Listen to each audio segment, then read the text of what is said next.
फिर मैं आप लोगों के साथ क्लास 10 का एक्सरसाइज 3.2 का डिस्कशन करने वाला हूं, उसके थ्योरेटिकल पोर्शन के, उसके एग्जांपल्स के और उसके एक्सरसाइज के सॉल्यूशन के बारे में। सबसे पहले मैं आप लोगों के साथ पिछले क्लास में जो मैंने पढ़ाया था उसको एक बहुत ही शॉर्ट में मैं रिकॉल कर देना चाहता हूं। जैसा कि मैंने आप लोगों की पिछले क्लास में पढ़ाया था कि लीनियर इक्वेशन इनटू वेरिएबल क्या होता है and pair of linear equation into variable के डिस्कशन किए थे। उससे कुछ ग्राफिकल और अलजेब्रिकली रिप्रेजेंट करना हम लोगों ने सीखा था।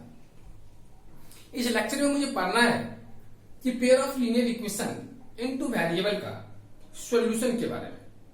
सॉल्यूशन के बारे में पढ़ना है कि अगर पेयर ऑफ लीनियर इक्वेशन दिया हुआ है तो उस केस में मैं कब बोलूंगा कि उसका जो सॉल्यूशन होगा यूनिक होगा, कब इनफाइनाइटली मैनी होगा, या कब उसका कोई भी सॉल्यूशन होगा, नो सॉल्यूशन एग्जिस्ट करेगा। तो इस तरह की जितने भी प्रॉब्लम है उसका हम लोग इस क्लास में डिस्कस करने वाले हैं। तो सबसे पहले मैं स्टार्ट करता हूं। टॉपिक है मेरा nature of solution of pair of linear equation two variable. तो इसके नेचर के बारे में मुझे डिस्कस करना है। देखना, सबसे पहले मैं जानता हूं कि linear equation in two variable का फॉर्म है a1x plus b1y plus c1 बराबर 0 एंड सेकंड इक्वेशन का जो फॉर्म होता है a2x plus b2y plus c2 is equal to 0। ये मेरा इक्वेशन फर्स्ट हुआ, ये मेरा इक्वेशन सेकंड हो गया, ये लीनियर इक्वेशन इनटू वेरिएबल का फॉर्म हो गया। अब मैं यहाँ पे कब मतलब ये डिस्कस करेंगे कि अगर दो इक्वेशन दिया हुआ है तो किस केस में मैं ये बोलूंगा कि यहाँ पे सॉल्यूशंस जो होंगे इनफिनिटली मैंने एग्जिस्ट करेंगे या कोई सॉल्यूशन नहीं होगा, ये यूनिक सॉल्यूशन होगा। तो सबसे पहला यहाँ पे कवर आती है, कवर करने वाली पॉइंट तो आपका आता है। तो यहाँ पे दो टर्म्स हम लोग सीखेंगे,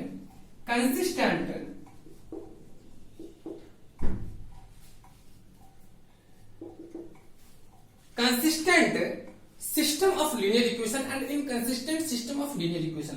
तो मेरा पहला टर्मिनोलॉजी क्या था, consistent system of linear equation in two variable. इसका डेफिनेशन आता है, लिखिएगा, दो सिस्टम ऑफ, वैसे तो आप लोग यहाँ पे टू वेरिएबल पढ़ते हैं तो टू वेरिएबल के लिए टू इक्वेशन आना है, तो उसके लिए मैं डिस्कस करूंगा। बट अपना जब हायर क्लासेस में जाओगे तो आपका nth वेरिएबल का भी दे सकता है, 4, 5, 6, 10 किसी भी वेरिएबल का दे सकता है। तो वहां पर भी हम लोग सेम वर्ड यूज करते हैं, कंसिस्टेंट एंड इनकंसिस्टेंट। तो इसलिए मैं यहाँ पे लिखता हूं, दो system of linear equation having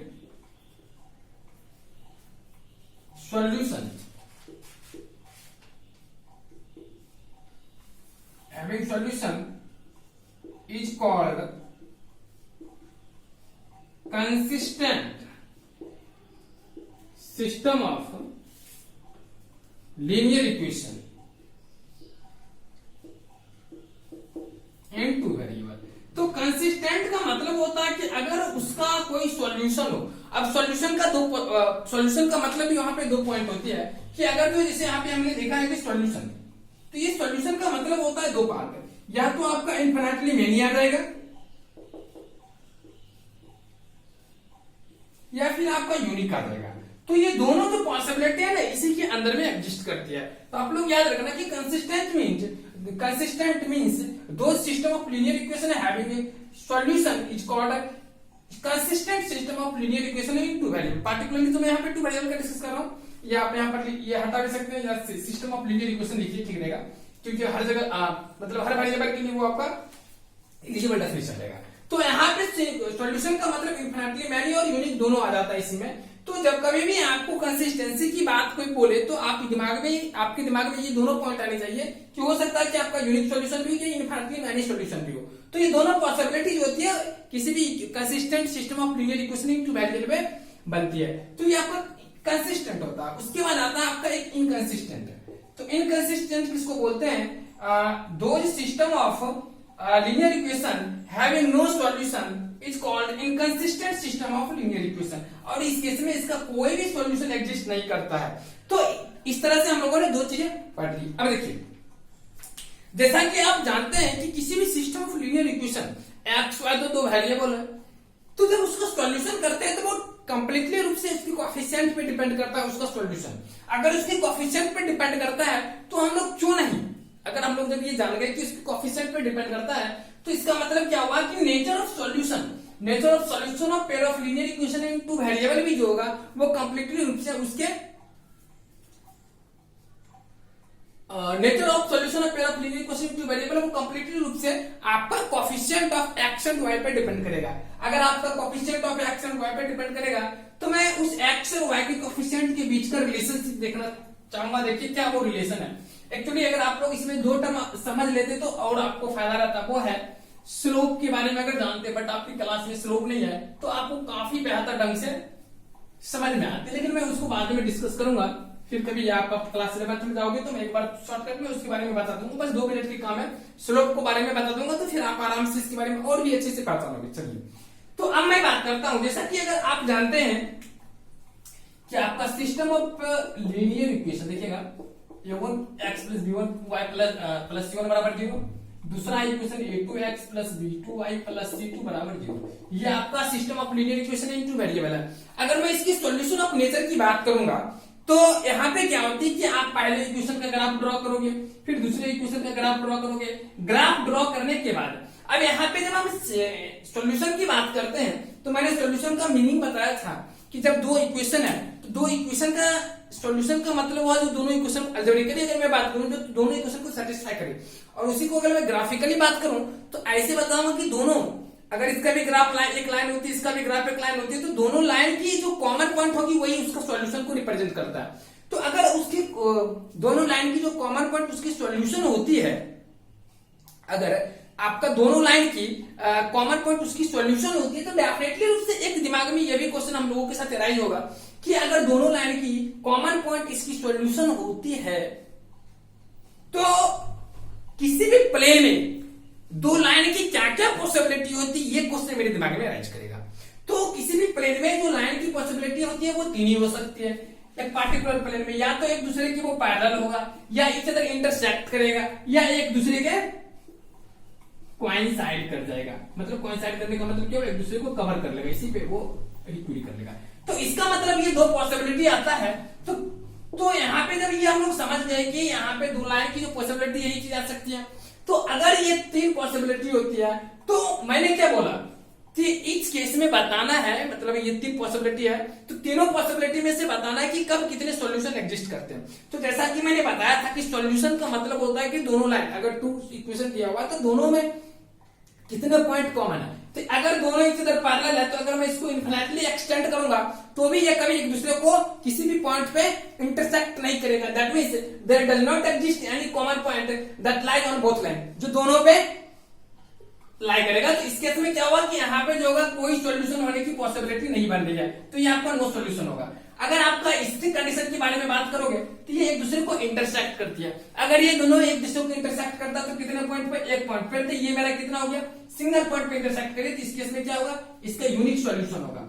unique solution, unique solution, या इसी को हम लोग बोलते हैं और वन एंड ओनली वन। और तीसरा केस आता है एक दूसरे को कोइंसिडेंट करता, हमने कोइंसाइड करता है। इसका मतलब क्या हुआ, कितने पॉइंट पे वो इच अदर इंटरसेक्ट करा, इनफिनिटली मैनी पॉइंट्स पे। इसका मतलब यहां पे जो होगा वो कितना होगा, इनफिनिटली मैनी सॉल्यूशन होगा। अब ये तो मैंने ग्राफिकली समझ लिया। अब देखिए यहाँ पे क्या हुआ कि ये आपका यूनिक सॉल्यूशन है, यहाँ पे इनफिनिटली मैनी सॉल्यूशन। तो ये जो दोनों सिस्टम है ना, इस दोनों केस में हम लोग बोलते हैं कि ये जो आपका system of linear equation into variable है, ये आपका कंसिस्टेंट हो गया। और ये जो आपका थर्ड है ये आपका क्या हो गया, इनकंसिस्टेंट। क्या हो गया, इनकंसिस्टेंट। चलो तो ये भी आप समझ गए। तो कुल मिलाकर के मैंने आप लोगों के साथ कितने पॉइंट्स डिस्कस किए, 1 2 3, इस 3 पॉइंट को समझ लेना।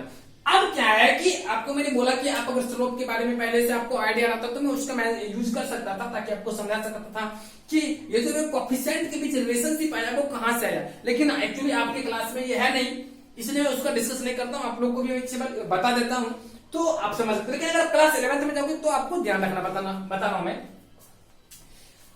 अगर ये चीज आप लोग लिख लिए, अब मैं थोड़ा सा इसको एक अच्छा इसी तरह से मैं इसी में बता देता हूं, ध्यान से देखना। a1x plus b1y plus c1 बराबर 0 और a2x plus b2y plus c2 बराबर 0। अगर ये दोनों एक दूसरे को पैरेलल होगा तो ये पैरेलल तभी होती है जब दोनों का स्लोप सेम होता है। क्या होता है, दोनों का स्लोप सेम होता है। और आप क्लास 10th में के बाद अगर अपर क्लास में जाओगे ना 11th में, तो स्लोप का मतलब पढ़ोगे कि यहाँ पे जो लीनियर इक्वेशन जो आपका दिया हुआ है इसका स्लोप का मतलब होता है कि इसका अगर मैं ग्राफ ड्रॉ करूंगा तो पॉजिटिव एक्स एक्सिस से कितने डिग्री का एंगल बनाएगा। उस केस में जब इसको डिराइव करोगे तो इसका जो इसका स्लोप का फॉर्मूला आता है वो आता है minus times X coefficient divided by Y coefficient, that will be a1 minus a1 divided by b1। तो ये आपका आ जाएगा minus a1 divided by b1 is equal to second equation का आएगा माइनस a2 बटे b2। दैट मींस यहाँ पे क्लियरली आप बता सकते हैं कि दोनों एक दूसरे के पैरेलल होगा, तो इस केस में ये दोनों का स्लोप सेम होगा, that means minus minus cancel होगा। फिर तो यहाँ पे आ जाता है a1 upon b1 is equal to a2 upon b2 is equal to c1 upon c2।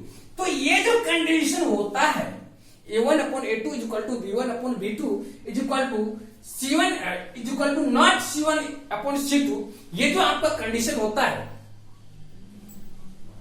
ये आपका इनकंसिस्टेंटी दैट मींस नो सॉल्यूशन की तरफ लेकर चल जाता है। ये नो सॉल्यूशन में क्या होता है कि इस केस में आपका ये डेफिनेटली रूप से आपका ये इसका जो ग्राफ होगी वो एक दूसरे के पैरेलल में चली जाएगी। चलिए अब इसके बाद में अगर यूनिक सॉल्यूशन की तरफ चलोगे तो यूनिक सॉल्यूशन को जब अपना बनाओगे ना तो यूनिक सॉल्यूशन में एक्स, अब जैसे कि दोनों इक्वेशन को सॉल्व करोगे तो जब इसको सॉल्व करोगे तो आपका एक्स बराबर मिलेगा b1 c2 minus b2 c1 divided by a1 b2 minus a2 b1, और y का वैल्यू जब निकालोगे तो y का वैल्यू क्या होगा c1 a2 minus c2 a1। यहाँ पे जगह नहीं दिख रही है आप लोगों को, मैं कोशिश करता हूँ 1 मिनट। x का ही आ गया ना, चलिए x का ही आ गया, मैं y का थोड़ा इधर कर लेता हूँ, इधर इसके लिए y का इधर लिख रहा हूँ c1 a2 minus a1 c2 divided by a1 b2 minus a2 b1। ये किसका वैल्यू हो गया, y का। तो यहां से आप लोगों ने क्या किया कि इस सिस्टम ऑफ लीनियर इक्वेशन को आपने सॉल्व किया तो x और y का वैल्यू निकाल लिए।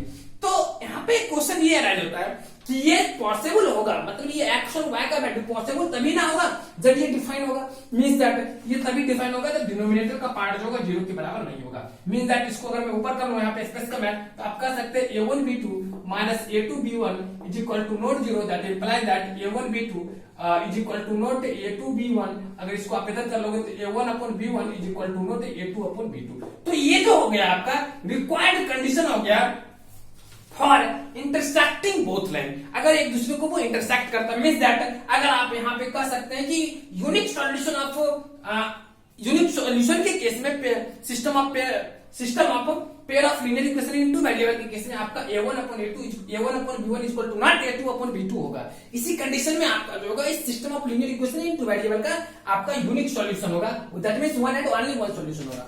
और तीसरा केस आता है आपका इनफिनिटली मैनी सॉल्यूशन। तो अगर वो एक दूसरे को कोइंसाइड करती है, अगर वो एक दूसरे को कोइंसाइड करती है इसका मतलब क्या हुआ, एक दूसरे को कंप्लीटली रूप से कवर, दैट मींस जो आपका पहला इक्वेशन है वही आपका दूसरा इक्वेशन है, क्योंकि हर एक पॉइंट कॉमन है। बस फर्क यह है कि अगर मैं कुछ लाइन को इतना दूर एक्सटेंड करता हूं तो वो थोड़ा आगे एक्सटेंड हो जाएगा मे बी, तो वो केवल इस एंगल से एक्सटेंड होगा कि मैं ग्राफ ड्रॉ करता हूं उस एंगल से, बट रियल वे में दोनों लाइनें इनफिनिटली बोथ साइड एक्सटेंड होगा। तो उस केस में आपका जो होता है यहाँ पे ये तीनों का रेशियो अगर देखो a1 upon a2 is equal to b1 upon a1 upon b1 is equal to a2 upon b2 is equal to c1 upon c2।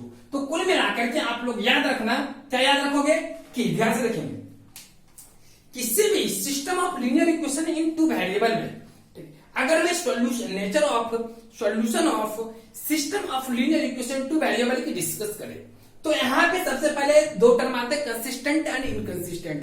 Consistent means that those pair of linear equation up two variable having solution, वो आपका consistent कहलाता है।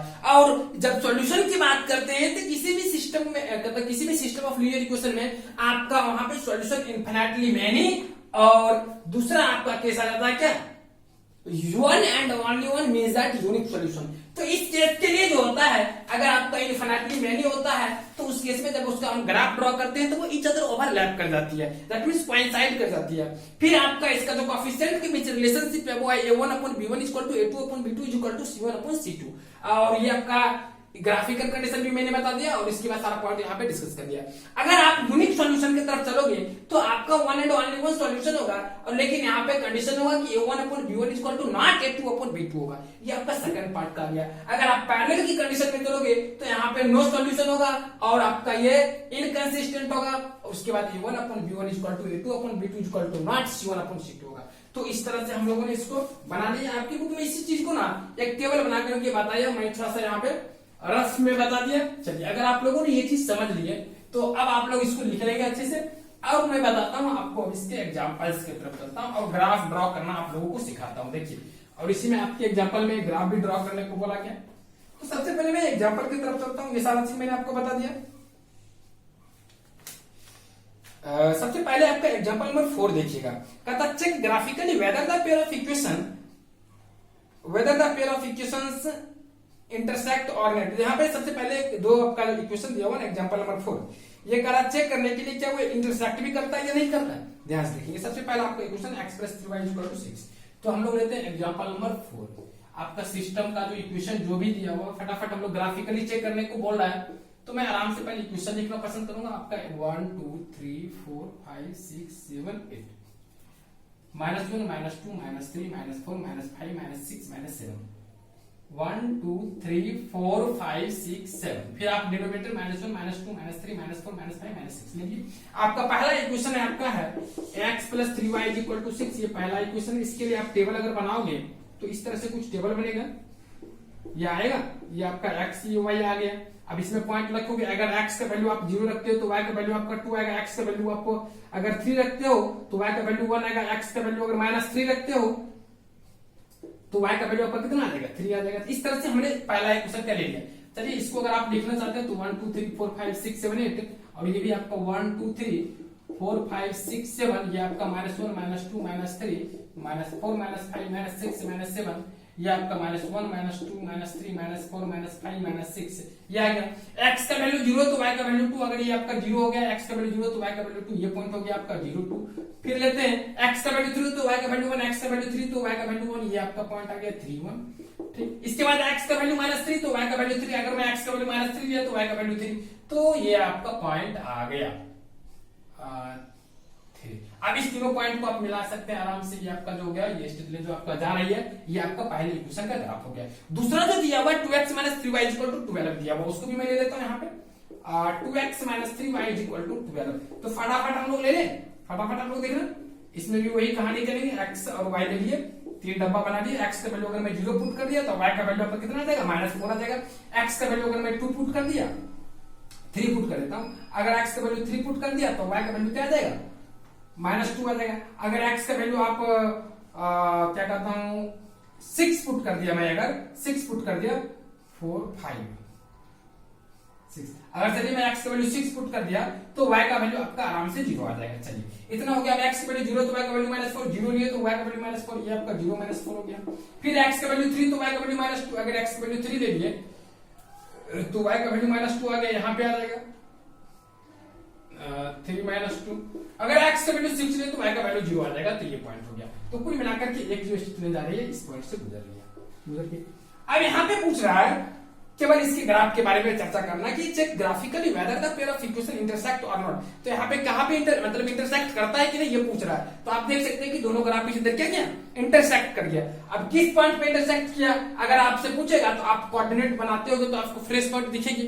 आप जब coordinate मतलब अच्छे से graph draw करोगे तो आपको तो पता चलेगी ना कॉम्पिटिटिव रूप से, क्योंकि हम तो फ्री हैंड बनाएंगे तो थोड़ा सा पॉइंट्स वगैरह क्लियर नहीं पता चलेगी। मे बी अगर डेसिमल में आ जाएगी तो फिर मैं एग्जैक्टली नहीं बता सकता, लेकिन मैं आपको बताता हूँ किस पॉइंट पे इंटरसेक्ट करेगी।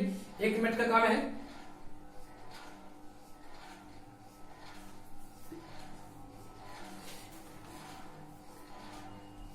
हाँ, तो ये इसी पॉइंट पे इंटरसेक्ट करेगी, 6 0 पे इंटरसेक्ट करेगी। कितने पे इंटरसेक्ट करेगी, 6 0 पर। आप आराम से देख सकते हो इसको, डेफिनेटली रूप से 6 0 पे इंटरसेक्ट कर जाएगी। चलिए, इस तरह से हमने क्वेश्चन नंबर 1 बना लिया। अगर आप लोग 1 नंबर समझ गए तो फिर कहता है graphically find whether the following pair of equations has no solution, unique solution और इनफिनिटली मेनी सॉल्यूशन। तो यहाँ पे कह रहा है कि इस केस में आपका कितने सॉल्यूशन हो गया, 1 एंड ओनली 1 हो गया। क्योंकि क्या हुआ कि दोनों ग्राफ इंटरसेक्ट कर गया, और जब दोनों ग्राफ इंटरसेक्ट कर जाएगा तो वहां पे क्या होगा, एक ही कॉमन पॉइंट होगा। तो एक कॉमन पॉइंट होगा तो इसका मतलब उसका जो सॉल्यूशन होगा 1 एंड ओनली 1 आ जाएगा। चलिए इसका मैंने डिस्कशन कर लिया। अगर आप लोगों ने ये चीज को समझ लिया तो मैं नेक्स्ट क्वेश्चन की तरफ चलूं। देखना आपका नेक्स्ट क्वेश्चन क्या पूछ रहा है। नेक्स्ट क्वेश्चन पूछ रहा है graphically find whether the following pair of equations has no solution, unique solution और इनफैक्टली मैनी सॉल्यूशन।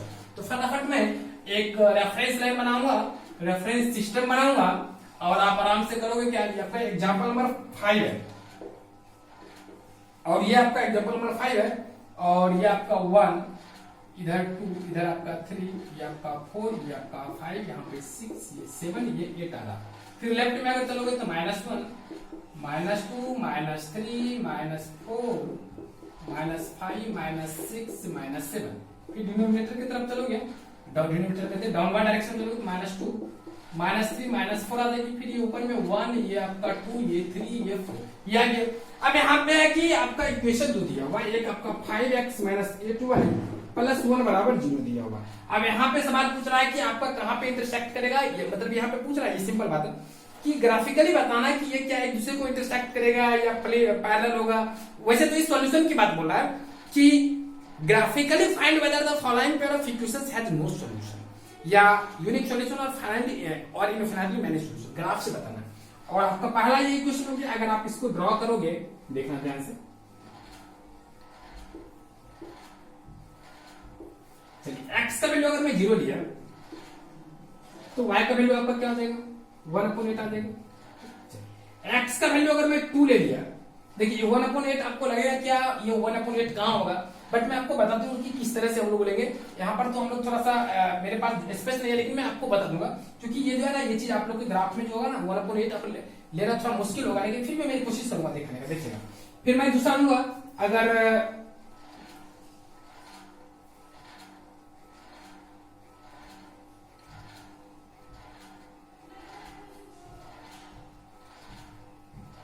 x का वैल्यू अगर हम -1/5 ले लेते हैं, क्या ले लेते हैं x का वैल्यू -1/5 लेते हैं तो y का वैल्यू आपका 0 आ जाएगा। क्या आ जाएगा y का वैल्यू आपका 0 आ जाएगा।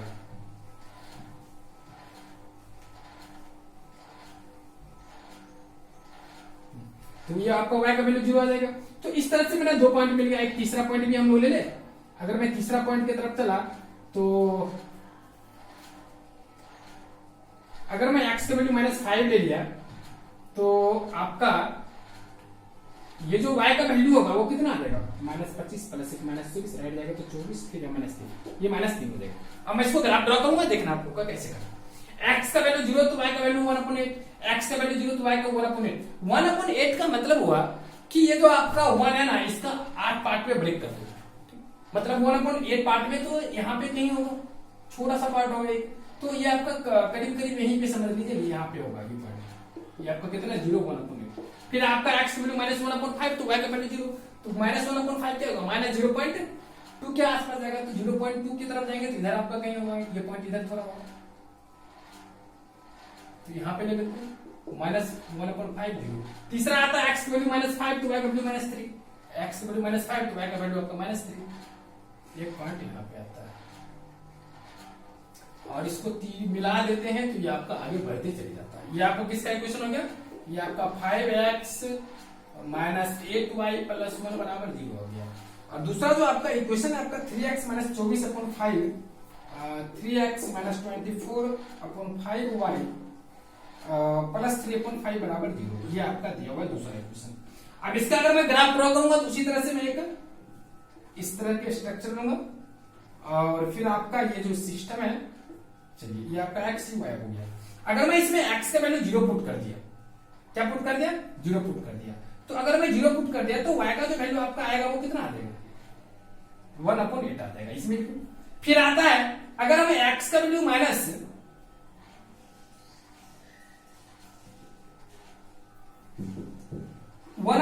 पुट कर दिए तो y का वैल्यू 0 आ जाएगा।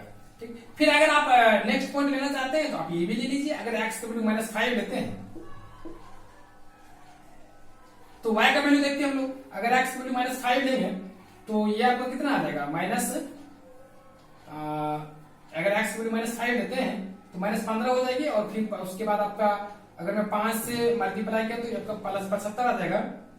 और y का जो वैल्यू होगा आपका -75, फिर आपका -3 आ जाएगा, ये आ जाएगा। कुल मिलाकर के हम लोग कर सकते हैं यहाँ पे क्या कि ये जो आपका पॉइंट है सिमिलर पॉइंट आपका आ रहा है, क्या आ रहा है, वही पॉइंट आ रहा है आपका -1.5 -5 -3, यही सारा पॉइंट आ रहा है। अगर ये सारा पॉइंट वही आ रहा है तो इसका मतलब क्या बन रहा है यहाँ पे, डेफिनेटली रूप से यहाँ पे आपके दिमाग में आता होगा कि जब सब पॉइंट सेम ही आ रहा है, इसका मतलब ये है कि ये जो ग्राफ जाएगा इसी पे ये भी चल जाएगी। इसका मतलब ये होगा कि आपका जो ग्राफ होगा वो एक दूसरे को कोइंसाइड कर रही है। जब कोइंसाइड कर रही है तो उस केस में उसके कितने सॉल्यूशन होंगे, मतलब दोनों का कितना सॉल्यूशन पॉइंट कॉमन होंगे, इनफिनिटली मैनी, इसका मतलब सॉल्यूशन इनफिनिटली मैनी हो जाएगा। चलिए क्वेश्चन नंबर 5 हो गया। अगर आप लोग क्वेश्चन नंबर 5 समझ गए तो मैं क्वेश्चन नंबर 6 की तरफ चलता हूँ। ग्राफ जो है ना, थोड़ा सा इसको इस तरह के जो ग्राफ होते हैं थोड़ा आप लोग कॉपी पे ठीक से बनाना, क्योंकि आप लोग के पास तो उसका नोटबुक होता। मैंने बताया हूँ कि पिछले वाले ये जो ग्राफ का जितना काम लिया मैं इसके लिए एक स्पेशल वीडियो आप लोगों को बना करके दूंगा, 2-3 क्लास का जो होगा वीडियो आपका डेफिनेटली रूप से मिलेगा। चलिए इसके बाद जो आपका एग्जाम्पल नंबर 6 है, देखिए एग्जाम्पल नंबर 6 क्या कहते हैं। चंपा went to a sale to purchase some pants and skirts, मतलब कुछ पैंट और कुछ स्कर्ट्स खरीदती है। When her friends asked her many of each she had bought, he answered the number of shirts is too less than the twice the number of pants। तो यहाँ पे बता रही है कि वो उसकी फ्रेंड जब उससे पूछा कि तुमने कितना क्या क्या खरीदे हो, तो उसने बोला कि the number of skirts is two less than twice the number of pants. Number of pant से जो है आपका जो स्कर्ट जो है आपको बोला है to less than twice the number of pants. तो हम लोग मानेंगे लेट, क्या नाम है, Champa. Champa has bought X number of pairs, ये मैंने ले लिया। सो चंपा हैज बाउट, अगर ये X कर दे और सो मत लिखिए, एंड हम वन वेरिएबल की तरफ चलिए, and she has bought Y number of skirts, ये मान लिया। अब अकॉर्डिंग टू क्वेश्चन में चलूं तो अकॉर्डिंग टू क्वेश्चन क्या बोलता है, ध्यान से सुनना। ये बोल रहा है the number of skirts is two less than twice the number of pants. इसका मतलब एक आपका ये आपका स्कर्ट्स है, ये आपका पैंट्स है।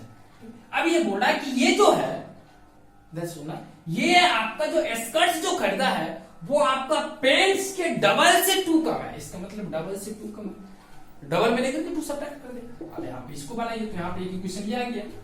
अब मैं सेकंड की तरफ चलूंगा एंड सेकंड पार्ट में चलता हूं। फिर बोलता है also the number of skirts is 4 less than 4 times the number of pants purchase. फिर इसको बोला यही चीज जो है आपका 4 टाइम्स से 4 कम है, तो बोल रहा है कि help our friends to find how many pants and shirts Champa bought. तो कितने उसने आपका क्या बोला कि वो उसके फ्रेंड को बोला कि कितने उसने स्कर्ट्स और पैंट को खरीदा, ये मुझे यहाँ पे चर्चा करना है।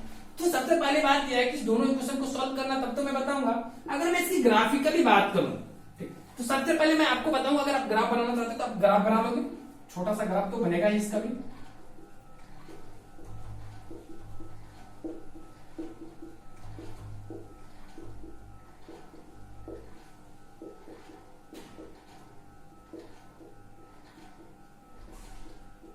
इस तरह से मेरा ग्राफ है। अब देखिए आपका पहला इक्वेशन का अगर मैं बात करूं तो इसका यहीं पे बना लूं। अगर मैं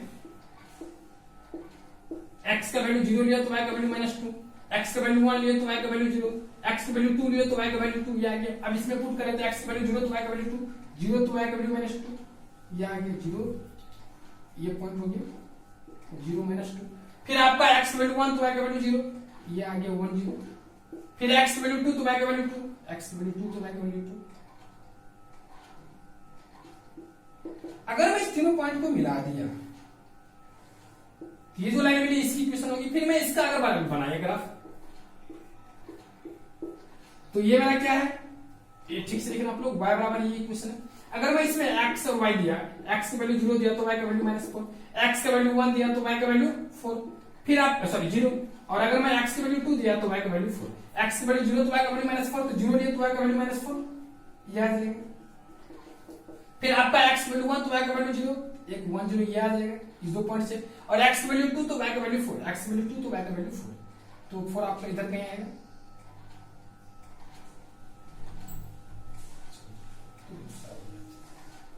तो कुल मिलाकर के आप देख रहे हैं कि दोनों किस पॉइंट पे इंटरसेक्ट कर रही है, 10 पे इंटरसेक्ट कर रही है। कितने पे इंटरसेक्ट कर रही है, 10 पे। अगर ये दोनों एक दूसरे को 10 पे इंटरसेक्ट करती है तो इसका मतलब क्या हुआ कि आपका 10 इसका सॉल्यूशन हो गया। अब इसका मतलब x और y, x का वैल्यू 1, y का वैल्यू 0, तो x हो गया नंबर ऑफ पैंट्स, y हो गया आपका स्कर्ट्स। इसका मतलब उसने जो पैंट्स खरीदी है वो आपका 1 खरीद दिया और स्कर्ट्स आपका 1 भी नहीं खरीदी, यही चीज हो गया। चलिए, तो इस तरह से हम लोगों ने इसका भी सवाल का जवाब कर लिया। अब जो एग्जांपल नंबर 6, अगर आप लोगों ने इसका ग्राफ जो था इंटरसेक्टिंग हो गया, इसको हम लोग बोल सकते हैं क्या, कंसिस्टेंट है, क्योंकि इसका यूनिक सॉल्यूशन निकला। तो इस तरह से ये सारे जो आपका पॉइंट्स है, इन सारी चीजों को हम लोगों ने डिस्कस कर लिया। देखिए, अब जो है आपका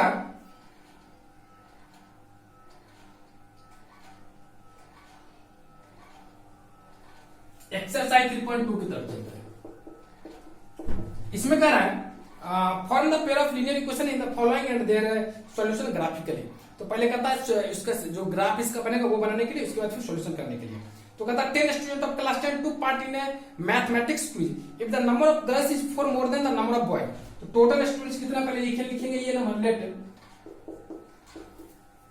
total number of boys in क्यूज is equal to x and total number of girls in क्यूज is equal to y। According to question अगर मैं बात करूं तो यहाँ पे क्या बोला कि टोटल स्टूडेंट आपका 30 है, तो पहला इक्वेशन ये हो गया। एंड सेकंड पार्ट में अगर मैं चला तो सेकंड पार्ट में बोल रहा है कि the number of girls is 4 more than the number of boys. तो इसका मतलब अगर मैं गर्ल्स की बात किया x और बॉय गर्ल्स की बात किया y और बॉयज का सपोज किया x। अब सवाल में बोल रहा है कि number of girls is 4 more than the number of boy. ये y जो x से चार्ज वाला है, इसका मतलब इसमें अगर मैं चार्ज जोड़ता हूं तो दोनों सेम हो जाएगी। फिर बोला find the number of boys and girls who took part in the quiz. तो इसका कहता नंबर निकालने के लिए आपका हो गया इक्वेशन। तो अगर आप इसको सही से लिखोगे तो आपको क्या मिलेगा, यहां से कर सकते हैं। सो y बराबर x प्लस 4, इसको आप इक्वेशन सेकंड मान। चलो, इस वन के लिए क्या करता हूं मैं, यहीं पे आपका एक छोटा सा डब्बा बना लेता हूं, जो भी चीज इसमें हमको चाहिए वो ग्राफ ड्रॉ करने के लिए बना लेता हूं। ये आपका x होगा, ये y होगा। अगर मैं इसमें x का वैल्यू देखिएगा यहाँ पे थोड़ा सा बराबर आ रहा है, तो मैं कोशिश करता हूँ कि 10 का मल्टीपल ही लूं। 10 का मल्टीपल के फॉर्म में मैं कोशिश करूंगा लेने का। ध्यान से देखना आप लोग, अगर मैं आपका 30 है टोटल मिला के, पहले 4 ही ना दिया हुआ था, इतना मार्जिन देता ग्राफ में सॉल्यूशन करना भी मुश्किल होगा। देखिए, आप लोग बना लेना ग्राफ अपने अपने कॉपी पे। अगर मैं x का वैल्यू 10 लिया तो y का वैल्यू आपका 20 आएगा, आ जाएगा। अगर मैं x का वैल्यू 20 लिया तो y का वैल्यू आपका कितना आ जाएगा, 10 आ जाएगा। अगर आप x का वैल्यू 0 लिए तो y का वैल्यू कितना आएगा, 30 आ जाएगा। उसी तरह से इसका आप ड्रॉ कर लोगे डब्बे, तो ये आपका जो टेबल आएगा इसका अगर ड्रॉ करोगे तो ये आपका x y, x का वैल्यू 0 तो y का वैल्यू 4, x का वैल्यू 1, x का वैल्यू ले लेते हैं 5 ले लो, या मान लीजिए x का वैल्यू 4 ले लेते हैं, सॉरी -4 ले लेते हैं, तो y का वैल्यू कितना होगा, 0। फिर हमें अगर x का वैल्यू 6 ले लेते हैं तो y का वैल्यू 10 मिल जाएगा। ये निकल गया। अब इतना निकाले, अब इसका ग्राफ ड्रॉ करेंगे। तो आप लोग से मैं एक चीज बता रहा हूं, ध्यान से देखना। इस बार जो आप ग्राफ बनाओगे ना तो कोशिश करना कि 5 का ले लें, 5, 10, 15, 20, 25, इससे फायदा होगा हम लोगों को। क्या फायदा होगा वो मैं बताऊंगा। यही चीज थोड़ा सा आप लोगों को सिखाना है मुझे। उसके बाद तो आप लोग ग्राफ बनाना तो पहले से भी जानते हो। 15, 20, 5 का लोगे तो फायदा लगेगा। अब देखिए, अगर आपने पहला क्वेश्चन x का वैल्यू 10, y का वैल्यू 20 लिया, तो अगर 10 लिया तो 20 आराम से निकल गया। यहाँ पे आ गया 10, 20 आ गया। x का वैल्यू 20 लिया तो y का वैल्यू 10 निकला। अगर 20 लिया तो 10 निकला, ये भी निकल गया। x की वैल्यू 0 तो y का वैल्यू 30, x की वैल्यू 0 लिया तो y का वैल्यू 30 निकला। ओ माय गॉड, इसको तो और ऊपर करना पड़ेगा। 20, 25, 30 आ गया। इस तीनों पॉइंट को मैं मिला देता हूं, मिला दिया। ये जो हो गया मेरा रिक्वायर्ड इक्वेशन ऑफ, ये पहला हो गया x प्लस वाई बराबर 30, ये आ गया। फिर मैं इसका अगर किया तो x की वैल्यू 0 और y का वैल्यू 4, x की वैल्यू 0, y का वैल्यू 4, तो 5 यहाँ पे है। अगर मैं इसको 5 इक्वल पार्ट में करूं तो 4 यहाँ पे आने वाली होगी। तो यहाँ पे लिख लिया 0, 4, x की वैल्यू -4 तो y का वैल्यू 0, तो मैं यहाँ पर मेरा 4 के आसपास होगा। अगर मैंने यहाँ 4 होगा तो यहाँ पे x का वैल्यू -4 y का वैल्यू 0।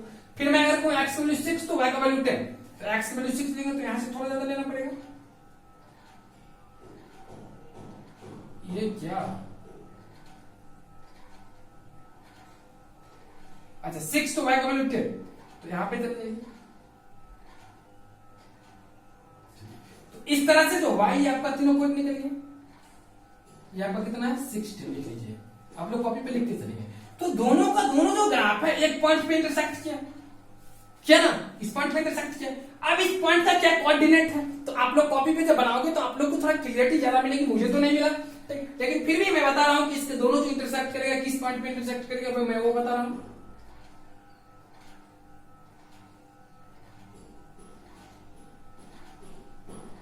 ये जो आपका इंटरसेक्ट करेगा x का वैल्यू 17 हो जाएगा, और x की वैल्यू अगर 17 होता है तो y का वैल्यू ऑटोमेटिक आपका कितना आ जाएगा 21 आ जाएगी।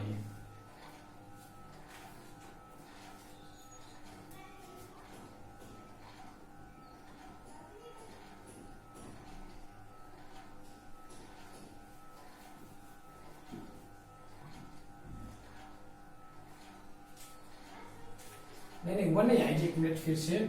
y बराबर आपका x प्लस 4 है, तो y बराबर अगर आपका सवाल में क्या था, ना इक्वेशन था girls is more than the number of boys, ठीक तो था। अगर इसका ग्राफ ड्रॉ करेंगे तो फिर दोनों को सॉल्यूशन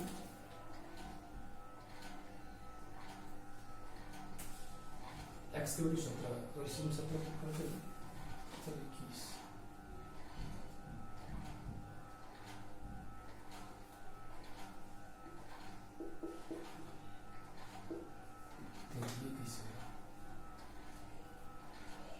x का वैल्यू आपका y का वैल्यू आपका, तो ये आपका x का वैल्यू जो होगा आपका 17 आएगा और y का जो वैल्यू आएगा आपका 14 आ जाएगा। तो इस तरह से हम लोग नहीं x का वैल्यू सॉरी यहाँ पे x का वैल्यू 13 आएगा और y का वैल्यू 17 आ जाएगा। इस तरह से हम लोगों ने क्या किया कि दोनों का वैल्यू फाइंड कर लिया, तो y का वैल्यू और x का वैल्यू दोनों निकल गया। तो आप देखोगे कि जब ग्राफ ड्रॉ करोगे तो देखिए यहाँ पर भी पता चला कि आपका x वैल्यू थोड़ा सा 13 के आसपास है कि नहीं, और ये आपका 17 के आसपास है। तो आप लोग जब ग्राफ ड्रॉ करोगे ना तो आपका क्लियरिटी पता चल जाएगा कि कब कैसे हम लोग करेंगे, आपका कॉपी पे पता चल जाएगा। थोड़ा सा हम लोग यहाँ पे प्रॉब्लम हुआ, ये भी आप लोग को क्लियर हो जाएगा जब मैं उसका वीडियो प्रॉपर वीडियो जब इस तरह का बनाकर दूंगा। तो ये हो गया खत्म। अब मैं करता हूँ क्वेश्चन नंबर, इसके बाद नेक्स्ट क्वेश्चन की तरफ देखिए। नेक्स्ट क्वेश्चन आप लोगों का क्या है, 1 के बाद आता है क्वेश्चन नंबर 2 में कहता है 5 pencils and 7 pens together cost 50 rupees. तो मैं लेता हूं let price of each pencil is equal to x rupees and price of pencil के बाद आपका दूसरा क्या है pens is equal to y rupees. ये आ गया। अकॉर्डिंग टू क्वेश्चन आपने क्या बोला 5 pencils and 7 pens together cost 50 rupees. तो 5 पेंसिल और ये 7, तो 5 पेंसिल का 5x और 7 पेन्स का 7y बराबर आपका 30। तो ये आपका इक्वेशन 1 हो गया। ये आपका 30 नहीं बोला 50 बोला, 50 रुपीज का हो गया। और सेकेंड पार्ट में बोल रहा है कि 5 पेन्स टुगेदर कॉस्ट, अच्छा 7 पेंसिल्स दैट मीन्स 7x और 5 भी टोटल तक बोला आपका 46 रुपीज। ये आपका इक्वेशन सेकेंड आ गया। अब यहाँ पे बोला find the cost of 1 pencils and that of 1 pen. तो इसका मैं ग्राफिकली बता दिया क्वेश्चन में, तो मैं ग्राफ बनाऊंगा। ग्राफ अगर बनाया तो पहले इक्वेशन का मैं टेबल पहले यहां बना लेता हूं। अगर मैं टेबल बनाया ये आपका x होगा, ये आपका y होगा, हो गया। अब मैं क्या करता हूं ध्यान से देखना, अगर मैं देखिए यहाँ पे x और y किसी को भी आप पुट कर सकते हैं, इसके लिए फ्री है। बहुत सारे लोग सोचते हैं कि फिक्स क्या वर्ता, ऐसा कुछ नहीं होता है। अगर मैं मान लिया x की वैल्यू 0 पुट कर दिया, x की वैल्यू मैंने 0 पुट कर दिया, x का नहीं आप y का वैल्यू 0 पुट कर दो। अगर y का वैल्यू 0 पुट कर दोगे तो x की वैल्यू कितना निकलेगा 10 निकलेगा, तो हम लोग 10 ले लिए। अगर मैं x का वैल्यू अब 0 पुट कर दूं, लेकिन 0 पुट करने से कुछ तो मिल नहीं रहा है, मैं करता हूं अच्छा x की वैल्यू 0 ही पुट कर देता हूं। अगर मैं x की वैल्यू 0 पुट कर दिया तो y का वैल्यू आपका कितना आ जाएगा 50/7, और ये 50/7 के किसके बराबर है लगभग 7.1 के आसपास है, तो मैं 7.1 को ही मान कर चलूंगा। और फिर इस केस में ये आ गया, और आगे का अगर कोई भी पॉइंट अपना करते हो, पसंद करते हो इसको पुट करना तो कर सकते हो आराम से, बट मुझे यहाँ पे कोई जरूरत नहीं लग रही है। 2 ही पॉइंट लेकर के भी काम कर सकते हैं। चलिए इसका भी मैं कर लूं ड्रॉ, क्योंकि स्ट्रेट लाइन ड्रॉ करने के लिए 2 ही पॉइंट एनफ होती है, लेकिन फिर भी जब सॉल्यूशन की तरफ मैं चलता हूं, आगे बढ़ता हूं, तो फिर खींचना ही पड़ जाता है। इसमें भी हम लोग 5-5 का ही ले लेंगे। चलिए एक्स का वैल्यू अगर मैं 0 ले लिया तो y का वैल्यू आपको कितना मिल जाएगा, 46/5, जो कि आपका आएगा किसके आसपास, 9.2 के आसपास आएगा। और आपका अगर y का वैल्यू आपने 0 डाल दिया तो x का वैल्यू क्या आएगा, 46/7, जो कि आपका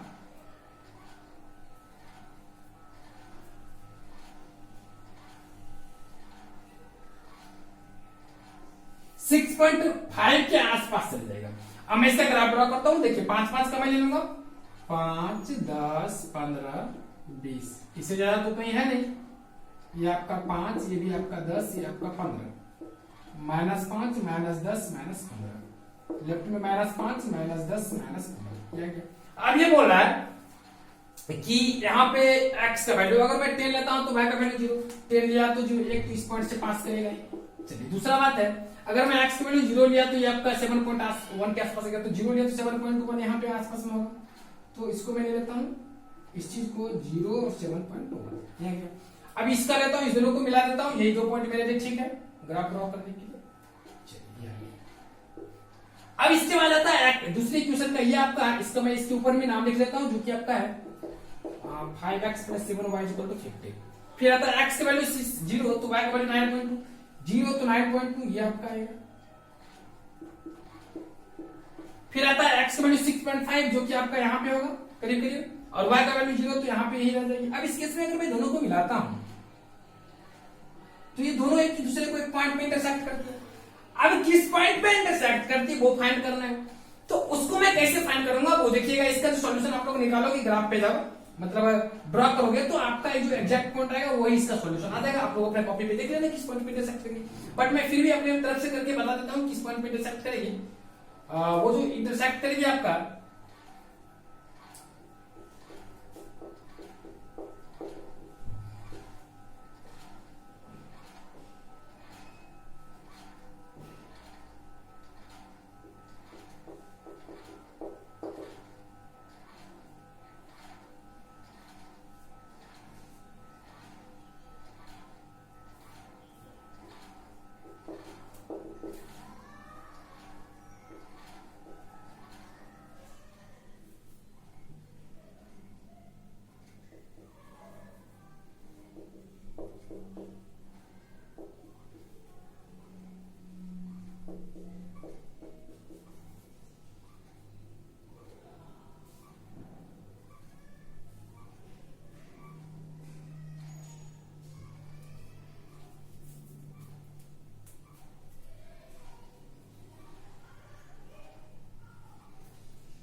तो आपका जो आएगा, ये जो इंटरसेक्ट करेगा वो x = 3 पे इंटरसेक्ट करेगा और y = 5 पे इंटरसेक्ट करेगा।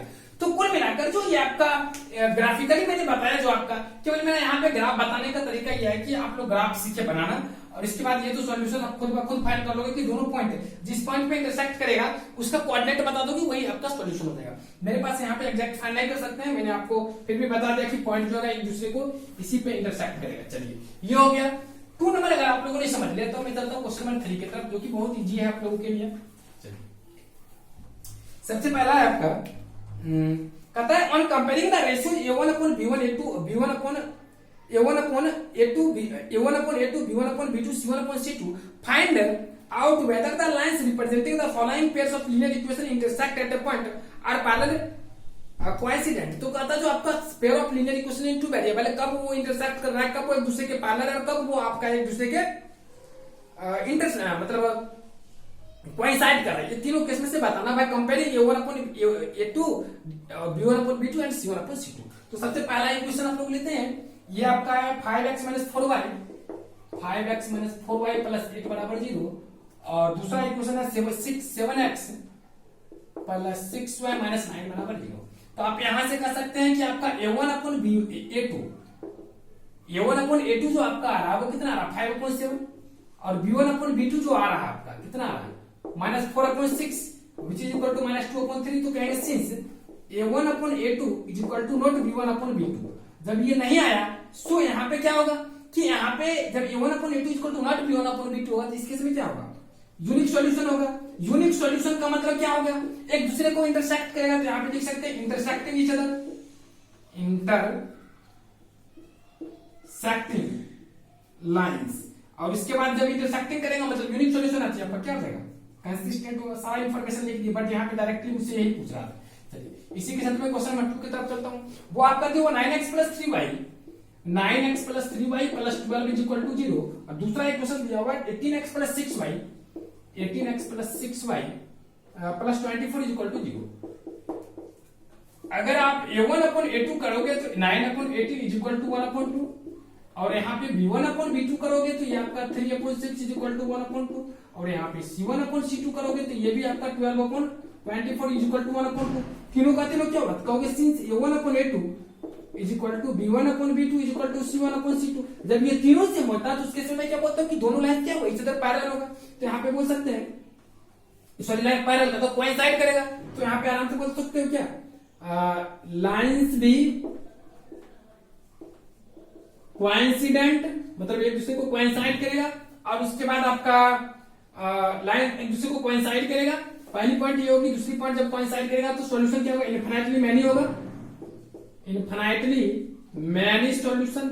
और ये दो पॉइंट होने के बाद आपका जो तीसरा पॉइंट आता है इसको हम लोग कंसिस्टेंट भी बोलेंगे, क्योंकि जैसे ही सॉल्यूशन हो गया इसका मतलब इसको कंसिस्टेंट बोलेंगे। अच्छा यहाँ पे कंसिस्टेंट लिखा है तो ये भी हो गया और ये भी कंसिस्टेंट हो गया। चलिए तो दोनों क्वेश्चन हम लोगों ने बना लिया था एक मिनट में। चलिए अब हम लोग करते हैं क्वेश्चन नंबर 3 की तरफ। ये सब बहुत इजी क्वेश्चन रहते हैं, बस a1 a2 b1 b2 c1 c2 तो निकालना आपको मालूम ही है।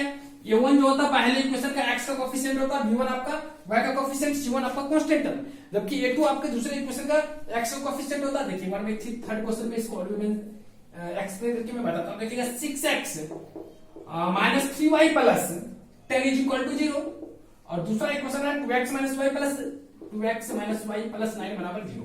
तो a1 जो होता है आपका पहले इक्वेशन, इसका मेरा ये पहला इक्वेशन, ये मेरा सेकंड इक्वेशन। तो पहले इक्वेशन का x का कोएफिशिएंट a1 होता है, दूसरे इक्वेशन y का कोएफिशिएंट आपका b1 होता है, तीसरे इक्वेशन का कांस्टेंट वाला टर्म जो होता है आपका c1 होता है। दूसरे इक्वेशन का x का कोएफिशिएंट आपका a2 होता है, दूसरे इक्वेशन का y का कोएफिशिएंट आपका b2 होता है और तीसरे और उसके बाद कांस्टेंट टर्म आपका दूसरे इक्वेशन का c2 हो जाता है। तो c2 बराबर आपका क्या आ गया 9। यहाँ पे कह सकते हैं सिंस अगर मैं a1 अपन a2 किया तो वो आपका 6/2 जो कि 3 आया। अगर आप यहाँ पे b1 अपन b2 किए तो आपका -3 अपन -1 बराबर 3 आया। अगर आप यहाँ पे c1 अपन c2 किए तो यहाँ पे 10/9 हुआ। तो आप यहाँ से कर सकते हैं देखिए 10/9 निकालने का इसलिए जरूरत पड़ गया क्योंकि मैंने देखा कि a1 अपन a2 बराबर b1 अपन b2 आ गया। जब ये दोनों बातें आ जाती है तो आपको c1 अपन c2 भी निकालना पड़ जाएगा। तो कह सकते हैं since a1 upon a2 is equal to b1 upon b2 is equal to not c1 upon c2, या इस केस में क्या होगा नो सॉल्यूशन होगा और ग्राफ जो होगा वो आपका पैरेलल टू ईच अदर हो जाएगा, पैरेलल ग्राफ उसका ड्रॉ करेंगे और ड्रॉ करने पर पैरेलल आ जाएगा। और तीसरी बात इसका मतलब ये इनकंसिस्टेंट आ जाएगा। क्या आ जाएगा इनकंसिस्टेंट आ जाएगा। इनकंसिस्टेंट इसलिए क्योंकि यहाँ पे कोई सॉल्यूशन ही नहीं एग्जिस्ट करेगा। तो इस तरह से हम लोगों ने क्वेश्चन नंबर 3 भी कर लिया। अगर आप लोगों ने 3 तक कर लिया तो मैं आप करता हूँ ये आपका 2 का 3 हो गया। अब मैं करता हूँ क्वेश्चन नंबर 3 की तरफ। देखिए क्वेश्चन नंबर 3 में आप लोगों से क्या पूछ रहे हैं, इसको मिटा लेता हूं। देखिएगा क्वेश्चन नंबर 3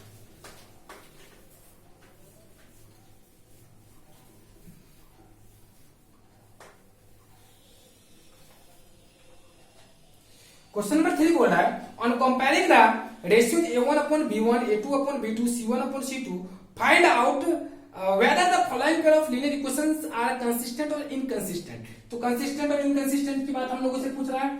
उसी तरह से तो पहला इक्वेशन आपका 3x plus 2y is equal to आपका 5 दिया हुआ है और ये आपका 2x minus 3y is equal to 7 दिया हुआ। आप लोग से एक रिक्वेस्ट है, याद रखना, या तो आप इसको इस पहले इक्वेशन में अगर आप इसको इधर ले करके c1 मानते हैं तो दूसरे इक्वेशन में आप इसको इसको भी आप इधर ही मान रहे हैं। अगर आप इसको पहले इक्वेशन में इधर मान करके C1 मानते हैं तो इसको भी आप इधर ही मान करके C1 माने। चलिए C2 माने तो A1 बराबर आपका क्या कर सकते हैं, मैं डायरेक्ट लिखूं A1 अपॉन A2 बराबर 3/2, B1 अपॉन B2 बराबर क्या आ गया 2/-3। तो यहाँ पे तो दो ही से क्लियर बात कर सकते हो, since A1 upon A2 is equal to not B1 upon B2। So क्या होगा, यूनिक सॉल्यूशन होगा। यूनिक सॉल्यूशन होगा मतलब ये दोनों एक दूसरे को एक पॉइंट पे इंटरसेक्ट करेगा और एक दूसरे को इंटरसेक्ट करेगा, इसका मतलब क्या होगा, कंसिस्टेंट होगा। तो कंसिस्टेंट हो गया। अब मैं दूसरे इक्वेशन के तरफ चलता हूं। दूसरा इक्वेशन आपका देगा 2x - 3y = 8, 2x - 3y = 8 और 4x - 6y, 4x - 6y = 9, ये दे दिया। अब यहाँ पे फिर मैं अगर निकालूं A1 अपॉन A2 तो ये आपका 2/4 बराबर 1/2 आ गया। और आप यहाँ से अगर B1 अपॉन B2 निकालते तो ये आपका -3/-6 बराबर ये भी 1/2 आ गया। सो यहाँ पे देख सकते हैं कि A1 अपॉन A2 बराबर B1 अपॉन B2 आ गया। सो अब हमें क्या करना पड़ेगा कि C1 अपॉन C2 भी निकालना पड़ेगा, जो कि आपको 8/9 आएगा। तो यहाँ पे कह सकते हैं since A1 upon A2 is equal to B1 upon B2 is equal to not C1 upon C2। So आपका ग्राफ जो होगा क्या होगा, एक दूसरे के पैरेलल होगा। अगर वो पैरेलल होगा तो उस केस में क्या होगा, यहाँ पे कोई भी सॉल्यूशन एग्जिस्ट नहीं करेगा, कोई भी सॉल्यूशन नहीं एग्जिस्ट करेगा। तो इस केस में ये क्या होगा, इनकंसिस्टेंट होगा। मतलब कोई भी सॉल्यूशन एग्जिस्ट नहीं करने का मतलब ये होता है कि नो सॉल्यूशन। चलिए तो ये भी हो गया। अगर आपने ये 1 और 2 समझ लिए तो मैं क्वेश्चन नंबर 3 की तरफ चलता हूं। देखिए तो क्वेश्चन नंबर 3 जो आप लोगों से क्वेश्चन एराइज किया गया है, देखना आपका 3 में कह रहा है 3x/2 plus 5y/3, 3x/2 plus 5y/3 plus sorry is equal to 7। ये आपका पहला इक्वेशन हो गया। दूसरा इक्वेशन दिया हुआ 9x - 10y, 9x - 10y is equal to 40, ये आ गया। ये आपका दूसरा इक्वेशन है। अब यहाँ पे कह सकते हैं कि A1 अपॉन A2 बराबर जो मुझे आया है वो आपका 3/2 डिवाइडेड बाय 9 आ गया। ये अगर आपका आ गया तो 3 से 3 टाइम्स में कैंसिल, तो यहाँ पे आ गया 1/6 पहला आ गया। अगर आप B1 अपॉन B2 करते हो तो B1 आपका कितना 5/3 डिवाइड बाय B2 आपका -2, तो कुल मिलाकर के आपका -1/6 आ गया। कितना आ गया, -1/6 आ गया। अगर ये आपका -1/6 आ गया तो यहीं से तो क्लियर है, since A1 upon A2 is equal to not B1 upon B2, in that case there exists unique solution, that means one and only one solution। और इस केस में जो आपका ग्राफ अगर ड्रॉ करोगे तो एक दूसरे को एक यूनिक पॉइंट पे इंटरसेक्ट करेगी। और अगर कोई भी सॉल्यूशन हो जाता है तो उस केस में आपका किस तरह का सिस्टम ऑफ लीनियर इक्वेशन हो जाता है, कंसिस्टेंट हो जाता है। तो कंसिस्टेंट हो गया। क्वेश्चन नंबर 5 की तरफ आप लोग चलते हैं। तो क्वेश्चन नंबर 5 का 5x - 3y is equal to 11 और फिर सेकंड इक्वेशन दिया हुआ -10x plus 6y is equal to -22। अगर मैं यहां से A1 अपॉन A2 निकालूं तो आपका 5 अपॉन -10 हो जाएगा, दैट विल बी -1/2। अगर मैं यहां से B1 अपॉन B2 निकाला तो आपका क्या आ जाएगा, -3/6 आ जाएगा। तो यहाँ पे कर सकते हो -1/2। और अगर मैंने C1 अपॉन C2 निकाला तो आपका 11 अपॉन -22 दैट विल बी -1/2, ये भी आ जाएगा। तो यहाँ से क्या कर सकते हो कि आप देख रहे हो कि A1 अपॉन A2 बराबर B1 upon B2 is equal to C1 upon C2। अगर ये तीनों कंडीशन सेम हो जाते हैं तो इस केस में यहाँ पे इनफिनिटली मैनी सॉल्यूशन एग्जिस्ट करती है। और अगर इनफिनिटली मैनी सॉल्यूशन एग्जिस्ट करती है तो उस केस में यहाँ पे अगर सॉल्यूशन एग्जिस्ट किए तो इसका मतलब कंसिस्टेंट, इसका मतलब ये भी क्या हो गया, consistent system of linear equation हो गया। अगर इस क्वेश्चन को भी हम लोगों ने कर लिया तो क्वेश्चन नंबर 5 की तरफ चलो, देखना क्वेश्चन नंबर 5 हम लोगों से क्या पूछ रहा है। तो क्वेश्चन नंबर 5 हम लोगों से क्या पूछ रहा है, देखना क्वेश्चन नंबर 5 में कह रहा है कि आपका जो इक्वेशन है वो आपका 4x/3 पहला 4x/3 plus 2y is equal to 8 पहला इक्वेशन है। दूसरा है 2x + 3y, 2x + 3y is equal to 12, ये आपका दूसरा इक्वेशन है। अगर मैं यहाँ पे A1 अपॉन A2 किया तो ये आपका 4/3 डिवाइडेड बाय 2 दैट इज ये आपका टोटली आएगा 2/3। अगर मैं B1 अपॉन B2 किया और B1 अपॉन B2 किया तो ये भी आपका 2/3। और अगर आप यहाँ से C1 अपॉन C2 किया तो ये आपको 8/12 दैट मींस 2/3। तो कुल मिलाकर के आप यहाँ से देख सकते हैं कि ये जो आपका रेशियो आ रहा है A1 अपॉन A2 बराबर B1 अपॉन B2 बराबर C1 अपॉन C2, तो ये भी अगर सेम आ रहा तो इसका मतलब यहाँ पे इनफिनिटली मैनी सॉल्यूशन एग्जिस्ट करेगा। तो इस केस में इसको आप क्या बोलोगे, कंसिस्टेंट बोल दोगे। चलिए क्वेश्चन नंबर 5 हम लोगों ने कर लिया। अगर हम लोगों ने क्वेश्चन नंबर 5 तक कर लिया तो मैं चलता हूँ क्वेश्चन नंबर 4 की तरफ। देखिए क्वेश्चन नंबर 4 में आप लोगों से क्या पूछ रहा है।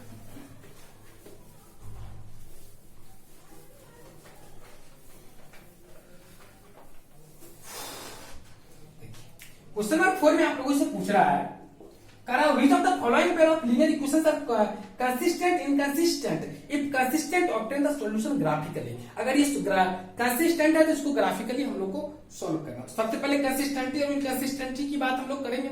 चलिए तो सबसे पहला तो यहाँ पर आता है कि हम लोग अलजेब्रिकली क्या करते हैं कि हम लोग कंसिस्टेंटी और इनकंसिस्टेंसी चेक कर लेते हैं। तो x प्लस वाई बराबर 5, 2x प्लस 2y बराबर क्या। अगर मैं इसको पहले तो ये चेक करते हैं कि a1 अपन a2 अगर मैं निकाला तो 1/2 आ जाए, b1 अपन b2 अगर मैंने निकाला तो ये भी आपका 1/2 आ गया। तो और अगर मैं c1 अपन c2 निकाला तो भी आपका 5/10 दैट विल बी 1/2 ये भी आ गया। सो ये क्या होगा कंसिस्ट, यहाँ पे कर सकते हैं since a1 upon a2 is equal to b1 upon b2 is equal to c1 upon c2। So ये क्या आ गया कंसिस्टेंट हो गया। क्या हो गया कंसिस्टेंट हो गया। अगर ये कंसिस्टेंट हो जाता है तो अब इसके बाद करा कि सॉल्यूशन करो। तो फटाफट हम लोग क्या करेंगे सिस्टम ऑफ एक्सिस लेंगे और इस सिस्टम ऑफ एक्सिस लेने के बाद ये आपको 1 ये 2 ये 3 ये 4 ये आपका 5, फिर लेफ्ट में -1 -2 -3 -4 -5, फिर अपर में चलेंगे 1 2 3 4 5 -1 -2 -3 -4 और डाउनवर्ड कर लेंगे तो -5 ये भी आ गया। अब जो है आपका इस पहले इक्वेशन जो है इसका ग्राफ ड्रॉ करो। तो आपका इक्वेशन क्या है x + y = 5। अगर मैं इसके लिए टेबल अगर बनाऊं यहाँ पे बगल में देखना आप लोग टेबल बना लेते हैं। ये आपका x ये आपका y और यहाँ पे लेते हैं। चलिए x का वैल्यू अगर मैं 0 पुट कर दिया तो आपको y का वैल्यू 5, x का वैल्यू 1 पुट कर दिया तो y का वैल्यू 4, x का वैल्यू 2 पुट कर दिया तो y का वैल्यू 3 ये आ गया। अगर मैं इसका टेबल यहाँ पे ही खींच लूं इसका भी तो यहाँ पे भी कर सकते हो यही कहानी। क्या करोगे x की वैल्यू अगर आप 0 ले लिए तो y का वैल्यू आपको कितना मिलेगा 5, x की वैल्यू अगर आपने 1 ले लिया तो y का वैल्यू कितना मिलेगा 4, अगर x की वैल्यू आप 2 ले लिए तो आपको y का वैल्यू कितना मिलेगा 3। अब मैं पहले इक्वेशन का काम x की वैल्यू 0 तो y का वैल्यू 5, एक पॉइंट ये आपका 0 5, x की वैल्यू 1 तो y का वैल्यू 4, 1 तो हो गया तो y का वैल्यू 4 ये आ गया 1 4, x की वैल्यू 2 तो y का वैल्यू 3, x की वैल्यू 2 तो y का वैल्यू 3 ये आपका आ गया 2 3 इस तरह से आ गया। चलिए इसका ग्राफ मैंने खींच दिया, इसका ग्राफ इस तरह से जाएगा कुछ आ गया। अब यहाँ पे सवाल ये आता है कि अगर इसका ग्राफ मैंने इस तरह से खींच दिया, थोड़ा मैं ये रफ स्केचिंग बनाता हूँ आप लोग सही कर लिया करना, यानी कि मतलब कहना कि ग्राफ इसी तरह से ड्रॉ कर देते हैं। अब दूसरी बात आती है कि अगर इसका ग्राफ लेते तो सारा पॉइंट देखिए आपका सेम आ रहा, सारा पॉइंट सेम आ रहा, तो इसका मतलब ये भी ग्राफ इसी पे चलेगी। बस थोड़ा सा यहाँ पे बीच में एक लाइन इस तरह से भी कर देना, बस हो गया। तो दोनों ग्राफ एक दूसरे को कोइंसाइड कर दिया। और यहाँ पे सबसे बड़ा रीजन यह भी है कि यहाँ पे क्या हो रहा है कि दोनों का जो इनफिनिटली मैनेज सॉल्यूशन एग्जिस्ट कर रहा है ना, यही वजह है समझने का। इस तरह से इसकी कहानी खत्म हो गई। अब ये 1 नंबर अगर आपने क्वेश्चन में समझ लिया 4 का 1 तो मैं 4 का 2 अब आप लोगों के साथ डिस्कस करूंगा। देखो क्वेश्चन में 4 का 2 क्या है। 4 का 2 कर रहा है x - y = 8,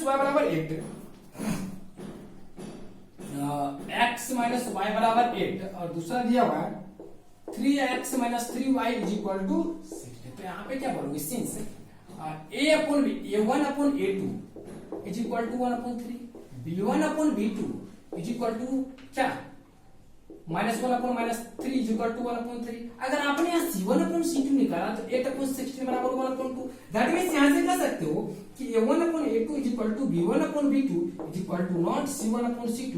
तो इसका मतलब क्या हुआ, ये इनकंसिस्टेंट हो गया। अब जब इनकंसिस्टेंट हो गया तो इसका ग्राफ दिखाने की कोई जरूरत ही नहीं है, कहानी यहीं पे खत्म कर लेते हैं, क्योंकि ग्राफिकल मेथड से मुझे सॉल्व यहाँ पे करने को बोलने का।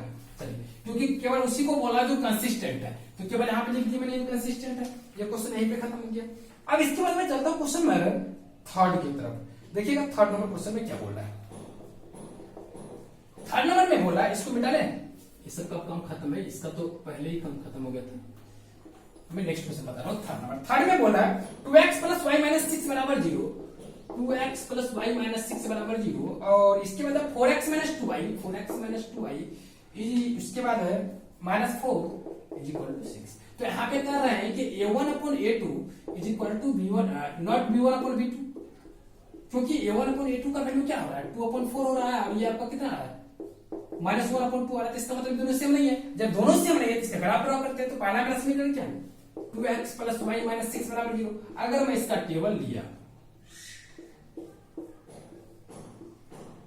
ले लिया, अब मैं क्या करता हूँ x का वैल्यू 0 पुट किया तो y का वैल्यू कितना निकल गया 6। चलिए x का वैल्यू मैं 0 नहीं पुट करता 2 पुट कर देता हूँ। अगर मैं 2 पुट कर दिया तो y का वैल्यू कितना हो जाएगा 2। अगर x वैल्यू मैं 3 पुट कर दिया तो y का वैल्यू कितना आ जाएगा 0। अगर मैं x वैल्यू 4 पुट कर दिया तो y का वैल्यू कितना आ जाएगा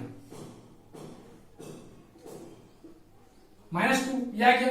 अब यहाँ पे क्या हुआ, ये आ गया। अब फिर मैं ये अब दूसरा इक्वेशन की तरफ चलता हूँ। दूसरा equation 4x minus 2y minus 4 बराबर 0। इसका अगर मैं ग्राफ ड्रॉ किया, इस तरह से टेबल बनाया x y, अगर मैं x की वैल्यू अगर 1 पुट कर दिया तो y का वैल्यू कितना आ गया 0। अगर मैं x की वैल्यू 2 पुट कर दिया तो y का वैल्यू कितना आ जाएगा -2। अगर मैं x की वैल्यू 3 पुट कर दिया,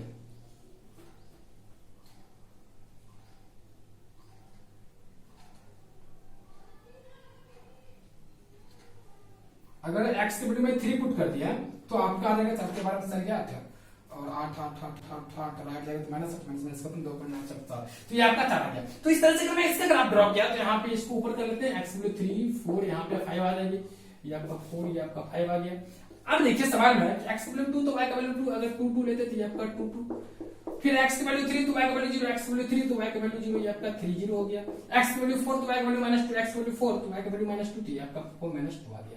तो इस तरह से ये मेरा ग्राफ, इसको अगर मैं ड्रॉ किया तो ये तीनों पॉइंट मिलाने के बाद ये आपका जो लाइन होगा ऊपर जाएगी। ये आपका किसका इक्वेशन हो गया, ये आपका हो गया 2x + y - 6 बराबर 0 का। दूसरा इक्वेशन है 4x - 2y - 4 बराबर 0 का। यहाँ पे x की वैल्यू 1 लिया तो y का वैल्यू 0 थी, आपका ये 1 0। चलिए दूसरा x की वैल्यू 2 तो y का वैल्यू -2, अगर x की वैल्यू 2 लिए तो y का वैल्यू -2, तो ये आपका दूसरा पॉइंट यहाँ पे मिल जाएगी 2 -2। तीसरा पॉइंट है x की वैल्यू 3 तो y का वैल्यू 4, अगर x की वैल्यू आपने 3 लिया तो y का वैल्यू आपको 4 मिलेगा। x की वैल्यू 3 मिलेंगे तो 7 8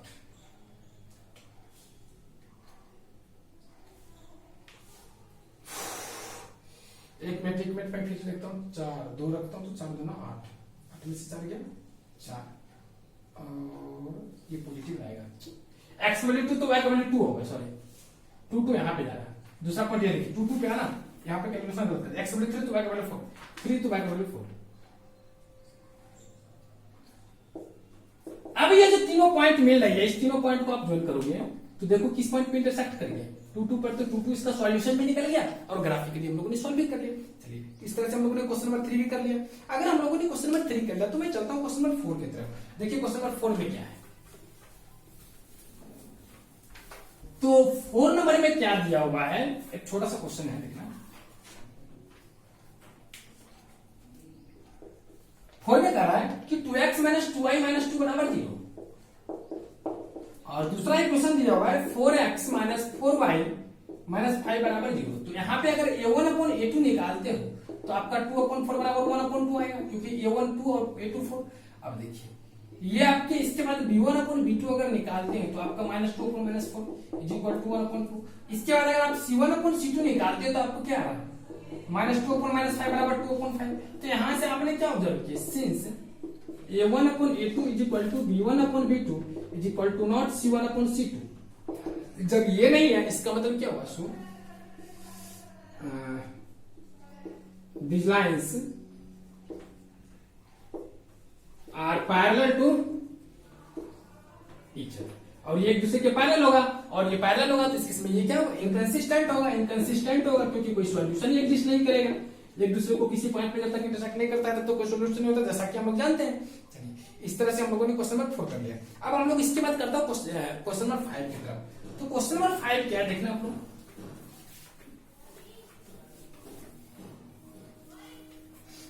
तो नेक्स्ट क्वेश्चन हम लोग क्वेश्चन नंबर 5 की तरफ देखते हैं, देखिएगा ध्यान से। हाँ तो जब हम लोग चलते हैं क्वेश्चन नंबर 5 की तरफ, देख लो क्वेश्चन नंबर 5 क्या है। क्वेश्चन नंबर 5 बोल रहा है half the perimeter of rectangular garden whose length is 4 meter more than its width is 36 metre. तो सबसे पहले अकॉर्डिंग टू क्वेश्चन हम लोग यहाँ पे रेक्टेंगल की बात कर रहे हैं और इसमें कंडीशन क्या कि half the perimeter of rectangular garden. तो पेरीमीटर बराबर जानते होंगे, रेक्टेंगुलर गार्डन का पेरीमीटर होता है वो क्या होता है 2 × l+b, मतलब क्या l+b का जो सम होता है उसको डबल कर देना है। बट यहाँ पे एक और रिलेशन दिया है whose length is 4 metre more than its width। तो हम लोग मानते हैं लेट एग्जाम्पल 5 में क्वेश्चन नंबर 5 है, let width of the rectangular park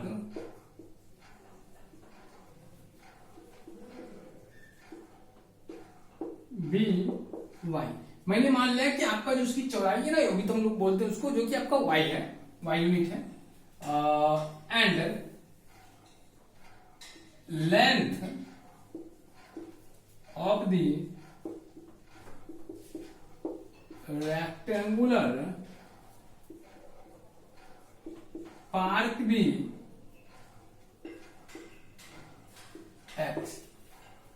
अगर हम लोग को नहीं ये मानना तो अकॉर्डिंग टू क्वेश्चन सबसे पहली पार्ट जो हम लोग को इस क्वेश्चन में बताया गया वो क्या बताया गया है, सबसे पहले बोला है इस क्वेश्चन में कि half the perimeter of rectangular garden is equal to 36 metre.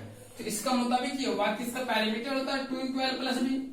अब इसको अगर मैं हाफ किया, इसको हाफ किया तो इसका मतलब 2 से डिवाइड करना पड़ेगा, और ये l + b is equal to आपको 36 मीटर दिया होगा। 2 कैंसिल होगा, that implies that l + b that means क्या होगा x + y। ये आपका 36 मीटर हुआ, ये आपका इक्वेशन फर्स्ट आ गया। और सेकंड पार्ट में अगर मैं चलूंगा तो इसमें बोला है whose length is 4 metre more than the width। तो यहाँ पे होगा कि आपका जो लेंथ है वो क्या आपने माना x, तो यहाँ पे सेकंड पार्ट में क्या बोलोगे, x is less than 4 metre of y। That means अगर मैं y में 4 ऐड कर दूं तो दोनों सेम हो जाएगी। दैट इंप्लाइज दैट यहाँ से दूसरी इक्वेशन मुझे मिला x - y = 4। ये मेरी इक्वेशन सेकंड आ गई। अब यहाँ पे पूछ रहा है सवाल में find the dimension of the garden. तो इस गार्डन का मुझे डायमेंशन फाइंड करना है। तो जैसा कि आपको दो इक्वेशन दिया हुआ है कि x + y = 36 और दूसरा इक्वेशन आपको x - y = 4 दिया होगा, ये दिया हुआ है और आपसे पूछ रहा है कि इसका डायमेंशन बताए। तो अभी तो मैंने आप लोगों को solution of linear equation into variable का मैंने कोई मेथड आप लोगों को बताया नहीं, बट अगर आप लोग क्लास 9 10th में मतलब 9 8 में अगर linear equation in one variable पढ़े होंगे तो आप समझ सकते हैं कि इसको मैं कैसे सॉल्यूशन करूंगा। अगर इसमें कहीं आपका ग्राफिकल मेथड वगैरह मेंशन किया हुआ तो आप उस मेथड से भी बना सकते हैं, बट ऐसा प्रॉपर्ली कुछ दिया नहीं है। तो आपको कैसे बनाना है तो मैं बता रहा हूँ। अभी तो आप लोग को मेथड सीखे नहीं होंगे, क्योंकि नेक्स्ट टॉपिक में मैं डिस्कस करूंगा कि आप लोग लीनियर इक्वेशन इनटू वेरिएबल के क्वेश्चंस को कैसे सॉल्व करोगे बाय डिफरेंट मेथड से। तो सबसे पहले इसको सॉल्व करने का क्या तरीका है कि देखिए, ये आपका 1 है, ये आपका 2 है। जैसा कि क्वेश्चन में क्या करना है कि मुझे इस दोनों इक्वेशन को सॉल्व करना है। इस दोनों इक्वेशन को सॉल्व करने का मतलब क्या होगा कि we have to find the order pair of that value of x and y, ठीक, which satisfy simultaneously given both equation, जो दोनों इक्वेशन को साइमल्टेनियसली सैटिस्फाई करेगी। दैट मींस अगर मैं इस इक्वेशन का कोई भी एक वेरिएबल का वैल्यू अनदर वेरिएबल में निकाल कर इसमें अगर मैं पुट कर दूं तो कंप्लीटली रूप से ये वन वेरिएबल में कन्वर्ट कर जाएगी। तो मैं ऐसा करूं, फ्रॉम इक्वेशन फर्स्ट है, यहाँ पे तो 1 2 माने इसको मत लिखिए, डायरेक्ट में लिखता हूं। From equation first we get y = 36 - x and putting in equation second, after it we get x minus y = 4. That implies that x minus at the point of y we put 36 minus x is equal to 4. That implies that minus 36 और ये आपको क्या है minus minus plus x, that means plus 2x is equal to 4. So 2x is equal to 40. So x is equal to 10 unit. तो आपका जो unit जो भी दिया हुआ आपके बुक में बता दिया, मीटर में दिया हुआ तो 10 मीटर ही मांगे। तो आपका x का वैल्यू क्या हो गया 10 मीटर हो गया। अगर आप x का वैल्यू 10 मीटर फाइंड किए तो ऑलरेडी आप लोग जानते हैं कि x + y = 36 मीटर है। सो आप अगर x का वैल्यू इसमें 10 पुट कर दोगे तो आप y का वैल्यू पुट कर सकते हो और गेट कर सकते हो। तो यहाँ पे कहेंगे put x = 10 metre in equation first. After putting the value of x is equal to 10 meter in equation first, we get 10 plus y। अगर आप लोग को दिख रही है तो ध्यान देना, 10 plus y is equal to 36 metre. So y is equal to आपको क्या देगा 26 मीटर, ये आ गया। तो यहाँ से आप लोगों ने क्या किया कि लेंथ और ब्रेथ जो भी थी दोनों को मैंने फाइंड कर लिया। यही चीज आप लोगों को पूछ रहा था और यही इसकी डायमेंशन हो गया। चलिए इसके बाद हम लोग चलते क्वेश्चन नंबर 6 की तरफ। देखिए क्वेश्चन नंबर 6 क्या बोल रहा है। तो आप लोगों ने इसका डायमेंशन निकाल लिया। क्वेश्चंस काफी इजी होते हैं इसमें, बशर्ते कि थोड़ा सा क्या होता है कि आप लोग ध्यान देंगे क्वेश्चंस को बनाते टाइम। सबसे पहली इंपॉर्टेंट बात यह है क्योंकि नॉर्मली क्या होता है कि वर्ड में जो रिलेशंस होते हैं, सेंटेंस में जो रिलेशनशिप रहते हैं ना, उसको आप एडजस्ट करवाइए आराम से, फिर आप समझ जाएंगे। फिर इक्वेशन अगर फॉर्म करना है तो टू वेरिएबल का लीनियर इक्वेशन सॉल्व करना काफी इजी होता है। अब मैं चलता हूँ एग्जाम्पल नंबर 6 की तरफ। सॉरी एग्जाम्पल में बताता हूँ क्वेश्चन नंबर 6 में बोल रहा है given the linear equation 2x + 3y - 8 = 0। एक लीनियर इक्वेशन है, टू वेरिएबल दिया हुआ है 2x + 3y - 8 = 0, ये दे दिया। इसके बाद इसमें बोल रहा है right another linear equation into variable such that geometrically represent of the pairs of form दीजिए। तो कहता है कि अपने तरफ से ऐसे linear equation of two variable आप फॉर्म करें ताकि वो आपका जो इस इक्वेशन के साथ उसका जो रिलेशन होगा दोनों का ग्राफ ड्रॉ करने पर वो इंटरसेक्टिंग लाइंस होगा। तो सबसे पहले यहाँ पर बोला कि आप एक ऐसे स्ट्रेट लाइन का इक्वेशन लिखे जो हो ना आपका ज्योमेट्रिकली आपका इसके साथ इंटरसेक्टिंग होगा। तो इंटरसेक्टिंग के लिए आप मत फिक्र करो कि क्या मुझे लेना है क्या नहीं लेना है, बट मैं आपको टेक्निक्स बता देता हूँ। आप ऐसे आंख बंद करके जनरली मतलब आप तो एग्जैक्ट उस तरह से सोचोगे नहीं, आप कुछ ना कुछ अक्षर वाले कर लिख दोगे। तो मेरा कहना मानो आप किस तरह से ऐसे में इक्वेशन लिखोगे। सबसे पहला कंडीशन मैं बताता हूं। अगर ये इक्वेशन दी हुई है, ये दी हुई है और मुझे इस इक्वेशन के हेल्प से एक ऐसे इक्वेशन फाइंड करना है ताकि दोनों का दोनों एक दूसरे को इंटरसेक्ट करें, यही ना करें। चलिए तो मैं आपको बताता हूं क्या करना। आप इसमें x का कोई वैल्यू पुट कर दो, कोई भी पुट कर दो अपने मन से, 1 पुट कर दो। चलिए 1 पुट कर दिया तो यहाँ पे क्या हो जाएगी, जैसे मैं रफ बता रहा हूं उसी तरह से करना, क्योंकि पहला क्वेश्चन बोल रहा है कि आप ऐसे इक्वेशन को बताएं ताकि इस इक्वेशन में और उस इक्वेशन में केवल आपका इंटरसेक्टिंग लाइंस का रिलेशन हो, मतलब दोनों एक दूसरे पर यूनिक पॉइंट पे इंटरसेक्ट करेगा। ये चीज मुझे पूछ रहा है। तो मैंने क्या बोला, आप इसमें x का कोई भी वैल्यू पुट कर दो। तो इसमें पुट करो x बराबर अगर 1, तो यहाँ पे क्या होगा 2 + 3y माइनस 8 बराबर 0, ये मिलेगा। तो यहाँ पे क्या होगा कि आपका 3y = 6 हो जाएगा। तो y बराबर कितना आ गया 2। तो यहाँ पे x बराबर 1 पुट किया तो y बराबर क्या आ गया 2। अब क्या करना, मैं जैसे बता रहा हूँ ध्यान से सुनना। x का वैल्यू अपने मन से कुछ भी पुट कर दिया और y का वैल्यू कुछ भी ओपन कर लिया। अब क्या करना है कि इस दोनों को, ये आप जानते हैं कि x है, ये आपका क्या y है। तो अब क्या करना है, इस दोनों को कोई रिलेशनशिप से मतलब दोनों में कोई रिलेशनशिप अपना लिख दो जो मन है। रिलेशनशिप का मतलब क्या हुआ कि आपको अगर 5x 3y 9x minus 8y 5/2x 7/2y 5x/3 7y/2 कुछ भी लिखना है लिख दो, ठीक। लेकिन कौन लोग उस कैलकुलेशन वगैरह में फंसते हैं। आराम से कोई लोग क्या करेंगे, सिंपल आराम से लिख देंगे। तो कहेंगे सो x + y ले लेते, मतलब कोई भी आप रिलेशन दोनों के बीच ले सकते हैं। कोई भी दोनों मतलब वेरिएबल्स के बीच में कोई भी ऑपरेशन अपना कर सकते हैं, या कोई कांस्टेंट से दोनों इक्वेशन में x में भी और y में भी मल्टीप्लाई करके अपना कोई भी लिख सकते हैं। और इसका आंसर आपको बुक में नहीं मिलेगा, क्योंकि आप क्या लिखते हो ये तो आप पे डिपेंड करते हैं ना, और वो क्या लिखेगा कोई और भी क्या बताएंगे उस पर डिपेंड करेगा। तो आपका x + y बराबर x बराबर 1 लिया, y बराबर 2 लिया, दोनों का ऐड करोगे तो क्या आएगा 3 आएगा। तो ये तो हो गया। तो यहाँ पे हो गया, ये आपका इक्वेशन सेकंड आ गया। तो ये दोनों लाइंस का अगर आप ग्राफ खींचोगे तो ये दोनों इंटरसेक्टिंग होगा। ऐसा नहीं है कि यही दोनों लाइंस का, देयर एग्जिस्ट मेनी लाइंस, ठीक, for which both line will be intersect to each other. But यहाँ पे ये जरूरी नहीं है कि आपका ये एग्जैक्ट यही आंसर होगा। डिपेंड करता है कि आपका जो सोच रहे हैं उस क्या पॉइंट सोच रहे हैं, उसकी टेक्निक्स क्या बताने का। मैंने तो इस तरह के क्वेश्चंस क्या होता है कि कुछ भी स्टूडेंट लिख देते हैं कि वो किसी न किसी तरह से सेटिस्फाई कर ही जाते हैं, क्योंकि वो इस तरह से क्वेश्चन सोचते ही है। बट ये टेक्निक्स जिस तरह से मैंने आपको बताया है, इस तरह से बनाने पे ज्यादा फायदा आप लोगों को होगी। चलिए तो ये आपका कहानी खत्म हो गया। तो ये आपका 1 नंबर का कहानी खत्म हो गया। अब इसी का 6 का 2 में लेते हैं। तो कहता है पैरेलल लाइंस।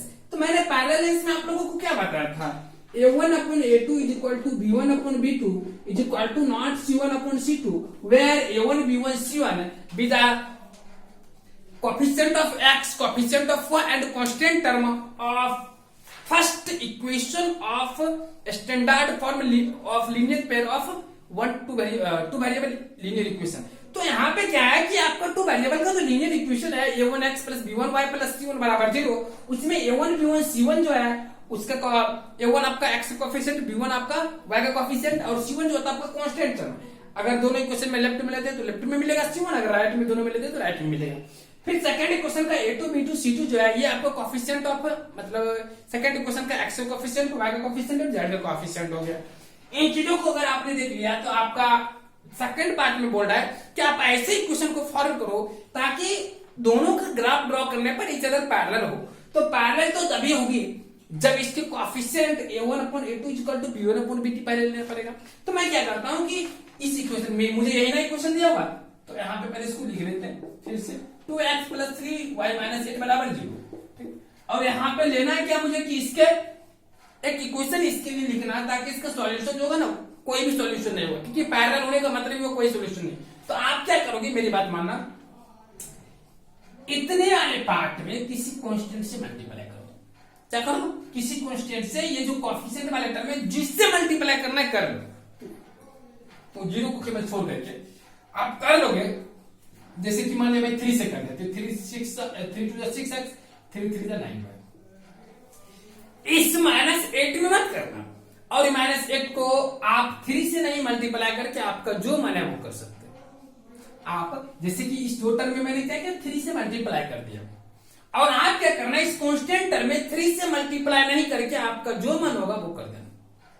अब ये मत करना कि -16 ऐड कर देंगे, क्योंकि वो भी -3 से मल्टीप्लाई करने के ही इक्वल हो जाएगा। ठीक, तो आप ऐसा कुछ काम करना ताकि ऐसा नहीं कि -8 भी 3 से मल्टीप्लाई हो। चलिए कुछ भी लिख देते हैं, कुछ भी लिख दो, कोई दिक्कत नहीं। तो ये आपका 1 हो गया, ये आपका 2 हो गया। तो ये जो आपका पेयर ऑफ लीनियर इक्वेशन है, इस केस में अगर आप देखोगे तो इसका ग्राफ पीछे से पैरेलल होगा, क्योंकि यहाँ पे मेरा क्या कंडीशन मिल रही है, a1/b1 is equal to c1, a1/a2 is equal to b1/b2 but not c1/c2. That will be the required condition for being parallel graph of linear equation in two variable। चलिए, तो इसके बाद मेरा थर्ड कंडीशन आता है, जिसमें कि आपका first equation 2x + 3y - 8 is equal to 0। ये मेरा फर्स्ट इक्वेशन में आंसर है। सेकंड पार्ट में बोल रहा है आपका कोइंसिडेंट लाइंस। तो कोइंसाइड करना बहुत ईजी है, क्योंकि इसमें मैंने आपको बताया था कि दो ग्राफ जो होते हैं ना, ईच अदर कोइंसाइड तभी करती है जब आपका a1/b1 = a2/b2 = c1/c2 होता है, क्योंकि कोएफिशिएंट का रेशियो सेम हो जाते हैं, तो उस केस में वो एक दूसरे के ग्राफ जो होता है कोइंसाइड कर जाती है। तो सिंपली आप इसमें किसी भी कांस्टेंट से मल्टीप्लाई कर दो तीनों टर्म्स में। तो मैं कर लिया, मान लिया 2 से ही मल्टीप्लाई कर दिया। 4x + 6y - 16 = 0। That represents this equation, जो क्या करता है, इस इक्वेशन को रिप्रेजेंट करती है। अब इस पेयर ऑफ लीनियर इक्वेशन का अगर आप सॉल्यूशन करोगे तो आप ऑब्टेन करोगे कि इसका जो सॉल्यूशन होगी आपका इनफिनिटली मैनी होगी। मींस दैट दोनों को दोनों इक्वेशन का जो ग्राफ होगी ईच अदर ओवरलैप करते हुए एक्सटेंड कर जाएगी। तो इस तरह से हम लोगों ने लिया। अब यहाँ पे थोड़ा सा वेरीफाई भी हम लोगों को करना जरूरी है। क्या आप वेरीफाई करेंगे तो यहाँ पे क्या इस तरह से, since 2/4 that means a1/a2 is equal to b1/b2 is equal to c1/c2 is equal to 1/2। so graph will be coincident to each other। अब मैं दूसरे की तरफ चलता हूं तो दूसरे में मेरा है a1/a2 is equal to b1/b2 is equal to not c1/c2। so graph will be parallel to each other for these pair of linear equation into variable। अगर मैं इस कंडीशन में चलूंगा तो यहां से क्लियर है कि a1/a2 is equal to not b1/b2। so graph of this linear equation into variable will be intersecting to each other।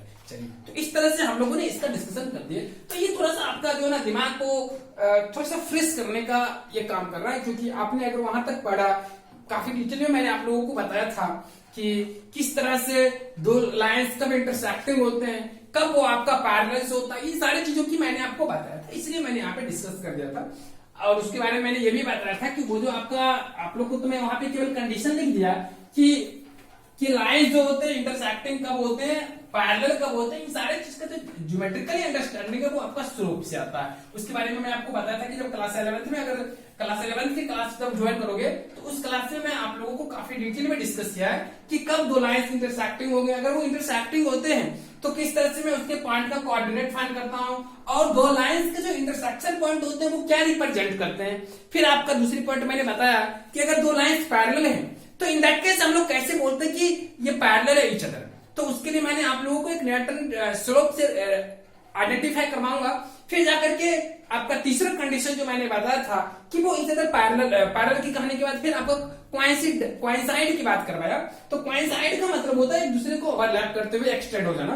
तो जस्ट लाइक सेम लाइन होती है, बट हम लोग मेंशन करते हैं थोड़ा सा इस तरह से ताकि आप लोग को विजुअलाइज हो कि हाँ ये दोनों लाइन एक ही है। चलिए, तो अब जो है आपका क्वेश्चन नंबर मैं 6 भी करवा दिया। 6 के बाद मैं चलता हूं क्वेश्चन नंबर 7 की तरफ। देखिए क्वेश्चन नंबर 7 क्या बोल रहा है। 7 नंबर देखिएगा, 7 में बोला है draw the graph of the equation x minus y plus 1 is equal to 0। तो आपका इस दो इक्वेशन दिया हुआ है x minus y plus 1 is equal to 0 and दूसरी जो इक्वेशन आपका दिया हुआ है 3x plus 2y minus 12 is equal to 0। क्या दिया हुआ है 3x minus 2y 3x plus 2y minus 12 is equal to 0, ये आपको दिया हुआ है। अब यहाँ पे बोल रहा है determine the coordinates of the vertices of the triangle formed by these lines and the x-axis and share the triangular region। तो सबसे इंपॉर्टेंट पॉइंट्स यहाँ पे यह है कि इसका तो पहले ग्राफ ड्रॉ करने के लिए कोऑर्डिनेट मैंने आपको बहुत ही जब इसी क्लास का कोऑर्डिनेट लेक्चर जब पढ़ोगे तो मैंने बहुत ही अच्छा से कोऑर्डिनेट आप लोगों से डिस्कस किया था, लेकिन आप हायर क्लास में जब जाओगे ना तो कोऑर्डिनेट ज्योमेट्री पढ़ने में काफी मजा आएगा। इसको वजह ये बन जाता है कि कोऑर्डिनेट ज्योमेट्री जो है ना आपका एक क्वेश्चन को कई एंगल से आप विजुअलाइज कर सकते हो, एक क्वेश्चन को कई एंगल से विजुअलाइज कर सकते हो। तो उस केस में क्या होता है कि अगर आप एक क्वेश्चन को कई एंगल से विजुअलाइज कर सकते हो तो आपको काफी इंटरेस्ट होगा, क्योंकि किसी भी क्वेश्चन को आप 2-3 तरीके से समझोगे तो ऑटोमेटिक होगा कि उस क्वेश्चन पे आप ज्यादा सोचना सीख जाओगे, उस पर अप्लाई करना ज्यादा सीखोगे। तो इसलिए और साथ ही साथ उस पर आपका पकड़ भी काफी ज्यादा बनेगा, क्योंकि एक मेथड से अगर बोल भी जाते हैं तो दूसरा मेथड वहां पे अप्लाई कर दोगे। तो कोऑर्डिनेट ज्योमेट्री की एक यही पहचान होती है कि एक क्वेश्चन को मोर देन वन मेथड से इजीली बना सकते हो।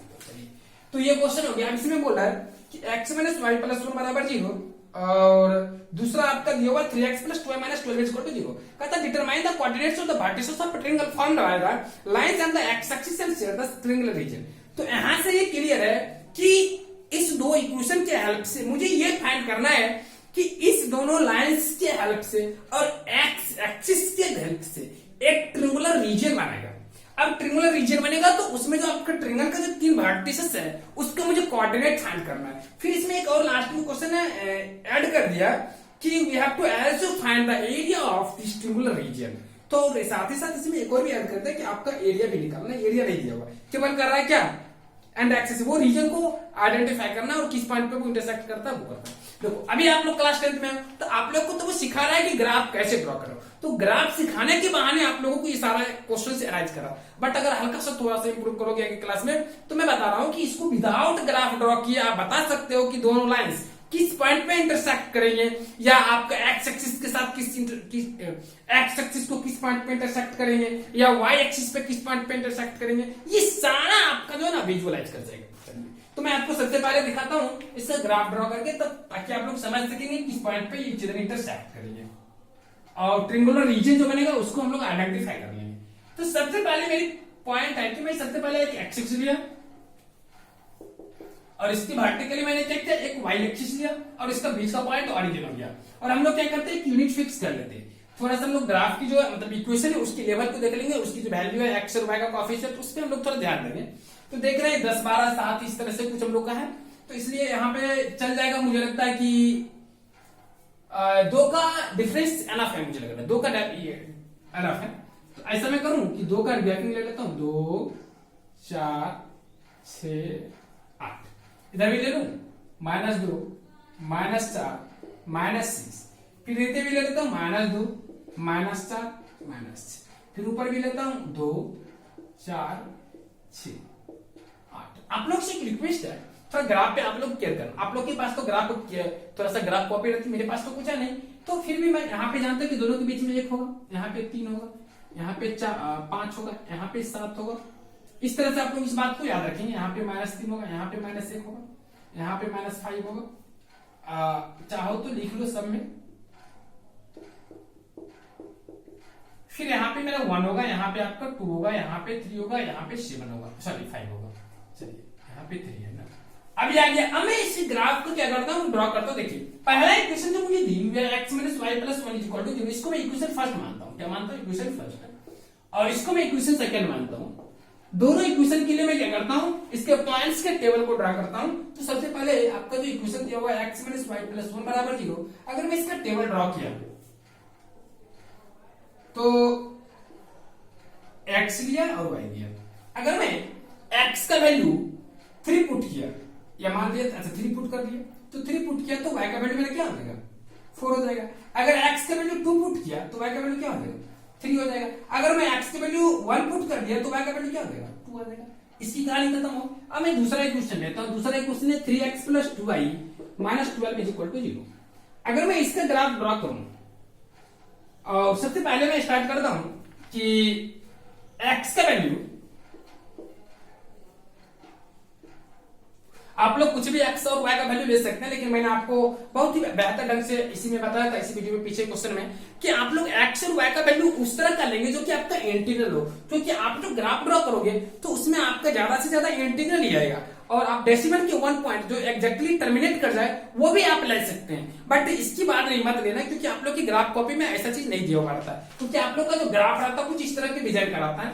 मैं आपको बताऊंगा ग्राफ कॉपी पर भी, जैसे कि यहाँ पे 1 है तो यहाँ पे क्या करता है, यहाँ पे आपका 2 देगा और इसके बीच में आपका 10 इसी छोटे छोटे घर को देता है, ऐसे ऐसे 10 देता है। और इसके बाद ये आपका 1.1, 1.2, 1.3, 1.4, 1.5, 1.6, 1.7, 1.8, 1.9, 1.10 और ये 1.10 एकदम से 2 हो जाता है। इस तरह से ये आपका बढ़ते जाता है। तो ये चीज को आप लोग को दिमाग में रखना है कि किस तरह से मेरा बढ़ता है। 1.10 है, 1.9 के बाद आपका 2 आ जाता है। तो इस बात को आप लोग याद रखेंगे। अगर मैं इसमें x का वैल्यू 2 रख दिया तो y का वैल्यू क्या आ जाएगा, 3 आ जाएगा। फिर अगर मैं x का वैल्यू 4 रख दिया तो y का वैल्यू 0 आ जाएगा। अगर मैं x का वैल्यू 6 रख दिया, x का वैल्यू अगर मैं 6 रख दिया तो y का वैल्यू कितना आ जाएगा, 3 आएगा। अब तो ये आपका दो इक्वेशन का ग्राफ लिया, अब इसका भी ग्राफ ड्रॉ करते हैं, इसको पुट करते हैं। x का वैल्यू 3 तो y का वैल्यू 4, 3 तो 4, ये पॉइंट आपका कितना आ जाएगा, 3, 4। फिर दूसरा x का वैल्यू 2 तो y का वैल्यू 3। अगर मैं x का वैल्यू 2 लिया तो y का वैल्यू 3। दूसरा पॉइंट ये आ जाएगा, x का वैल्यू 1 तो y का वैल्यू 2। अगर मैं x का वैल्यू 1 लिया तो y का वैल्यू 2, ये आपका आ जाएगा। इस 2 को थोड़ा इधर कर लेता हूं, ये आ गया। अब ये अगर मुझे आ गई तो अब इसका मैं ग्राफ ड्रॉ करता हूं। तो अगर मैं इसका ग्राफ ड्रॉ किया तो क्या होगा कि आपका जो है ये इस पॉइंट को टच करते हुए आपका इधर जाएगी और ये आपका इधर टच करते हुए आ जाएगी।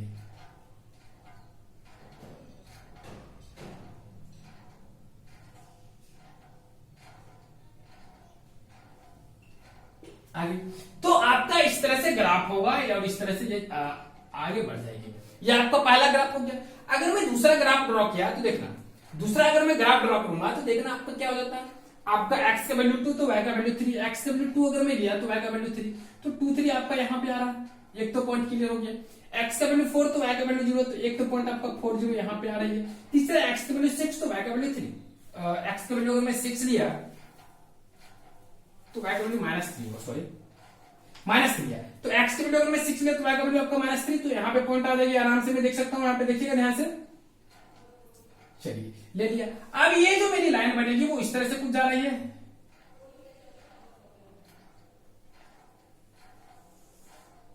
ये आ गई।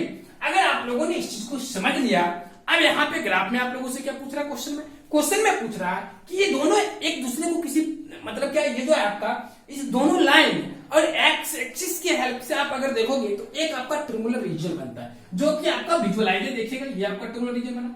ये जो आपका ट्रिंगुलर रीजन है इसमें देखिए कैसा बनाइए आपका। अगर इसका नाम ए, इसका नाम बी, इसका नाम सी रखोगे तो ये एक आपका ट्रिंगल बन गया। तो इस ट्रिंगल के 3 वर्टिसेस हो गए। तो आपका ये वर्टिसेस ए, ये आपका वर्टिसेस बी और ये आपका वर्टिसेस सी। तो ए का कोऑर्डिनेट आपका कितना है, 2, 3। बी का कोऑर्डिनेट कितना है, -1, 0। सी का कोऑर्डिनेट आपका कितना है, 4, 0। तो इस तरह से आप बोल सकते हैं कि कोऑर्डिनेट जो होगा आपका तीनों वर्टिसेस का 2, 3, -1, 0 और 4, 0 होगा। इसके बाद अगर आपका एरिया भी पूछता है, क्योंकि आपके बुक में सब क्वेश्चन ऐसा है कि आपको एरिया भी कहेगा इस ट्रिंगल का निकालने का, तो बहुत ही आसान तरीका है इस ट्रिंगल का एरिया निकालने का। कि आप क्या करोगे, ये आपका ये अगर इसका कोऑर्डिनेट जानते हो, इसका कोऑर्डिनेट जानते हो, इसको कोऑर्डिनेट जानते हो, तो इसको आप x1 y1, इसको आप x2 y2, इसको आप x3 y3 मान लोगे। उसके बाद आपको एरिया का फॉर्मूला मैंने आपको पढ़ाया है कि एरिया ऑफ ट्रिंगल, पहले तो आप लिख लीजिए, इसको फायदा रहेगा आप लोगों को, क्योंकि ये चीज तो समझना जरूरी है। एक पॉइंट ये हो गया और ये पॉइंट ये आपका 4, 0 आ गया, ये ले लिया। अब इसके बाद जो है आपका इसके एरिया पूछेगा, तो इसको आप x1 y1, इसको x2 y2, इसको x3 y3 मानेंगे। जैसा कि आप आगे जाओगे ना तो आपको कोऑर्डिनेट ज्योमेट्री का जो आपको वीडियो अपलोड किया गया होगा, तो उसमें देखना कि आपको मैं पढ़ाया हूं कि how can we find the area of triangle when we have idea about its coordinate of vertices. तो उसके वर्टिकल के अगर वर्टिसेस का अगर मुझे कोऑर्डिनेट मालूम है तो हम लोग कैसे उसका एरिया फाइंड कर सकते हैं, तो उसका सिंपल फॉर्मूला मैंने पढ़ाया 1/2 mod of x1 into y2 minus y3 plus x2 into y3 minus y1 plus x3 into y1 minus y2।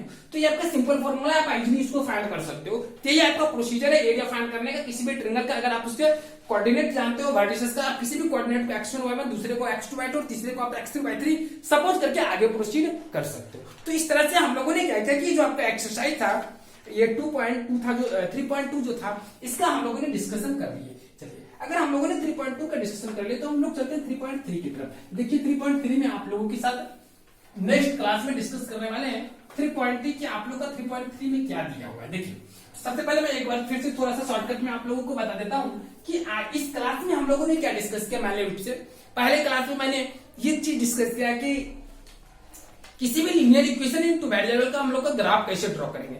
Graph draw करने के बाद फिर मैंने सीखा कि उसका जो आता है मैथमेटिकल स्टेटमेंट जो रहता है एज ए वर्ड, वो क्या करते हैं हम लोग मैथमेटिकल की तरह से मैथमेटिकल इक्वेशन के फॉर्म में हम लोग एक्सप्रेस करना सीखते हैं।